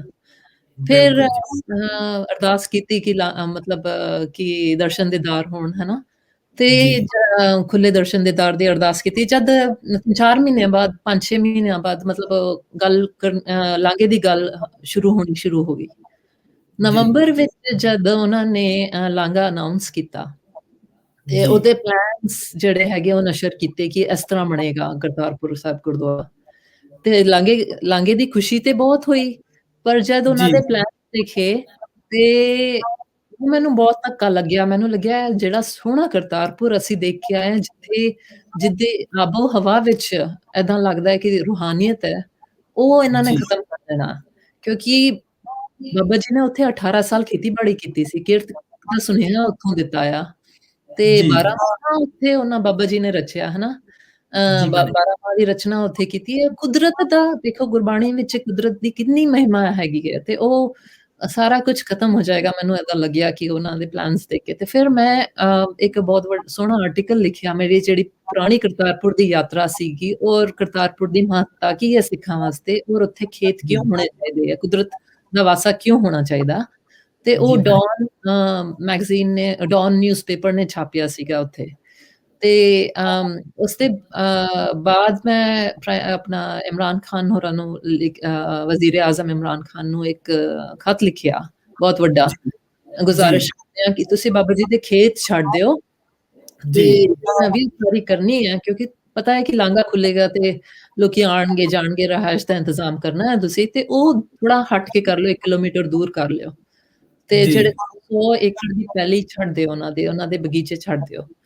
ਤੇ ਉਹਨਾਂ ਵੱਲੋਂ ਕੋਈ ਜਵਾਬ ਨਾ ਆਇਆ, ਤੇ ਫਿਰ ਮੈਂ ਸਾਰੇ ਗਵਰਨਮੈਂਟ ਫੰਕਸ਼ਨਰੀਜ਼, ਉਹਨਾਂ ਦੇ ਮਤਲਬ ਚੀਫ ਮਿਨਿਸਟਰ ਤੋਂ ਲੈ ਕੇ ਗਵਰਨਰ ਤੋਂ ਲੈ ਕੇ ਸਾਰਿਆਂ ਨੂੰ ਲਿਖੀਆਂ ਚਿੱਠੀਆਂ, ਜੀ, ਤੇ 10-12 ਗਵਰਨਮੈਂਟ ਦੇ, ਔਰ ਇੱਥੋਂ USA ਤੋਂ ਭਿਜਵਾਈਆਂ, ਔਰ ਕਾਫੀ ਅਦਾਰਿਆਂ ਤੋਂ ਲਿਖ ਕੇ ਭਿਜਵਾਈਆਂ, ਪਰ ਕੋਈ ਜੀ, ਕੋਈ ਸੁਣਵਾਈ ਨਹੀਂ ਹੋਈ। ਫਿਰ ਮੈਂ ਮੁਹਿੰਮ ਚਲਾਈ, ਆਨਲਾਈਨ ਕੈਂਪੇਨ ਚਲਾਈ, ਜਿਹਦੇ ਵਿੱਚ 20,000 ਲੋਕਾਂ ਨੇ ਦਸਤਖਤ ਕੀਤੇ।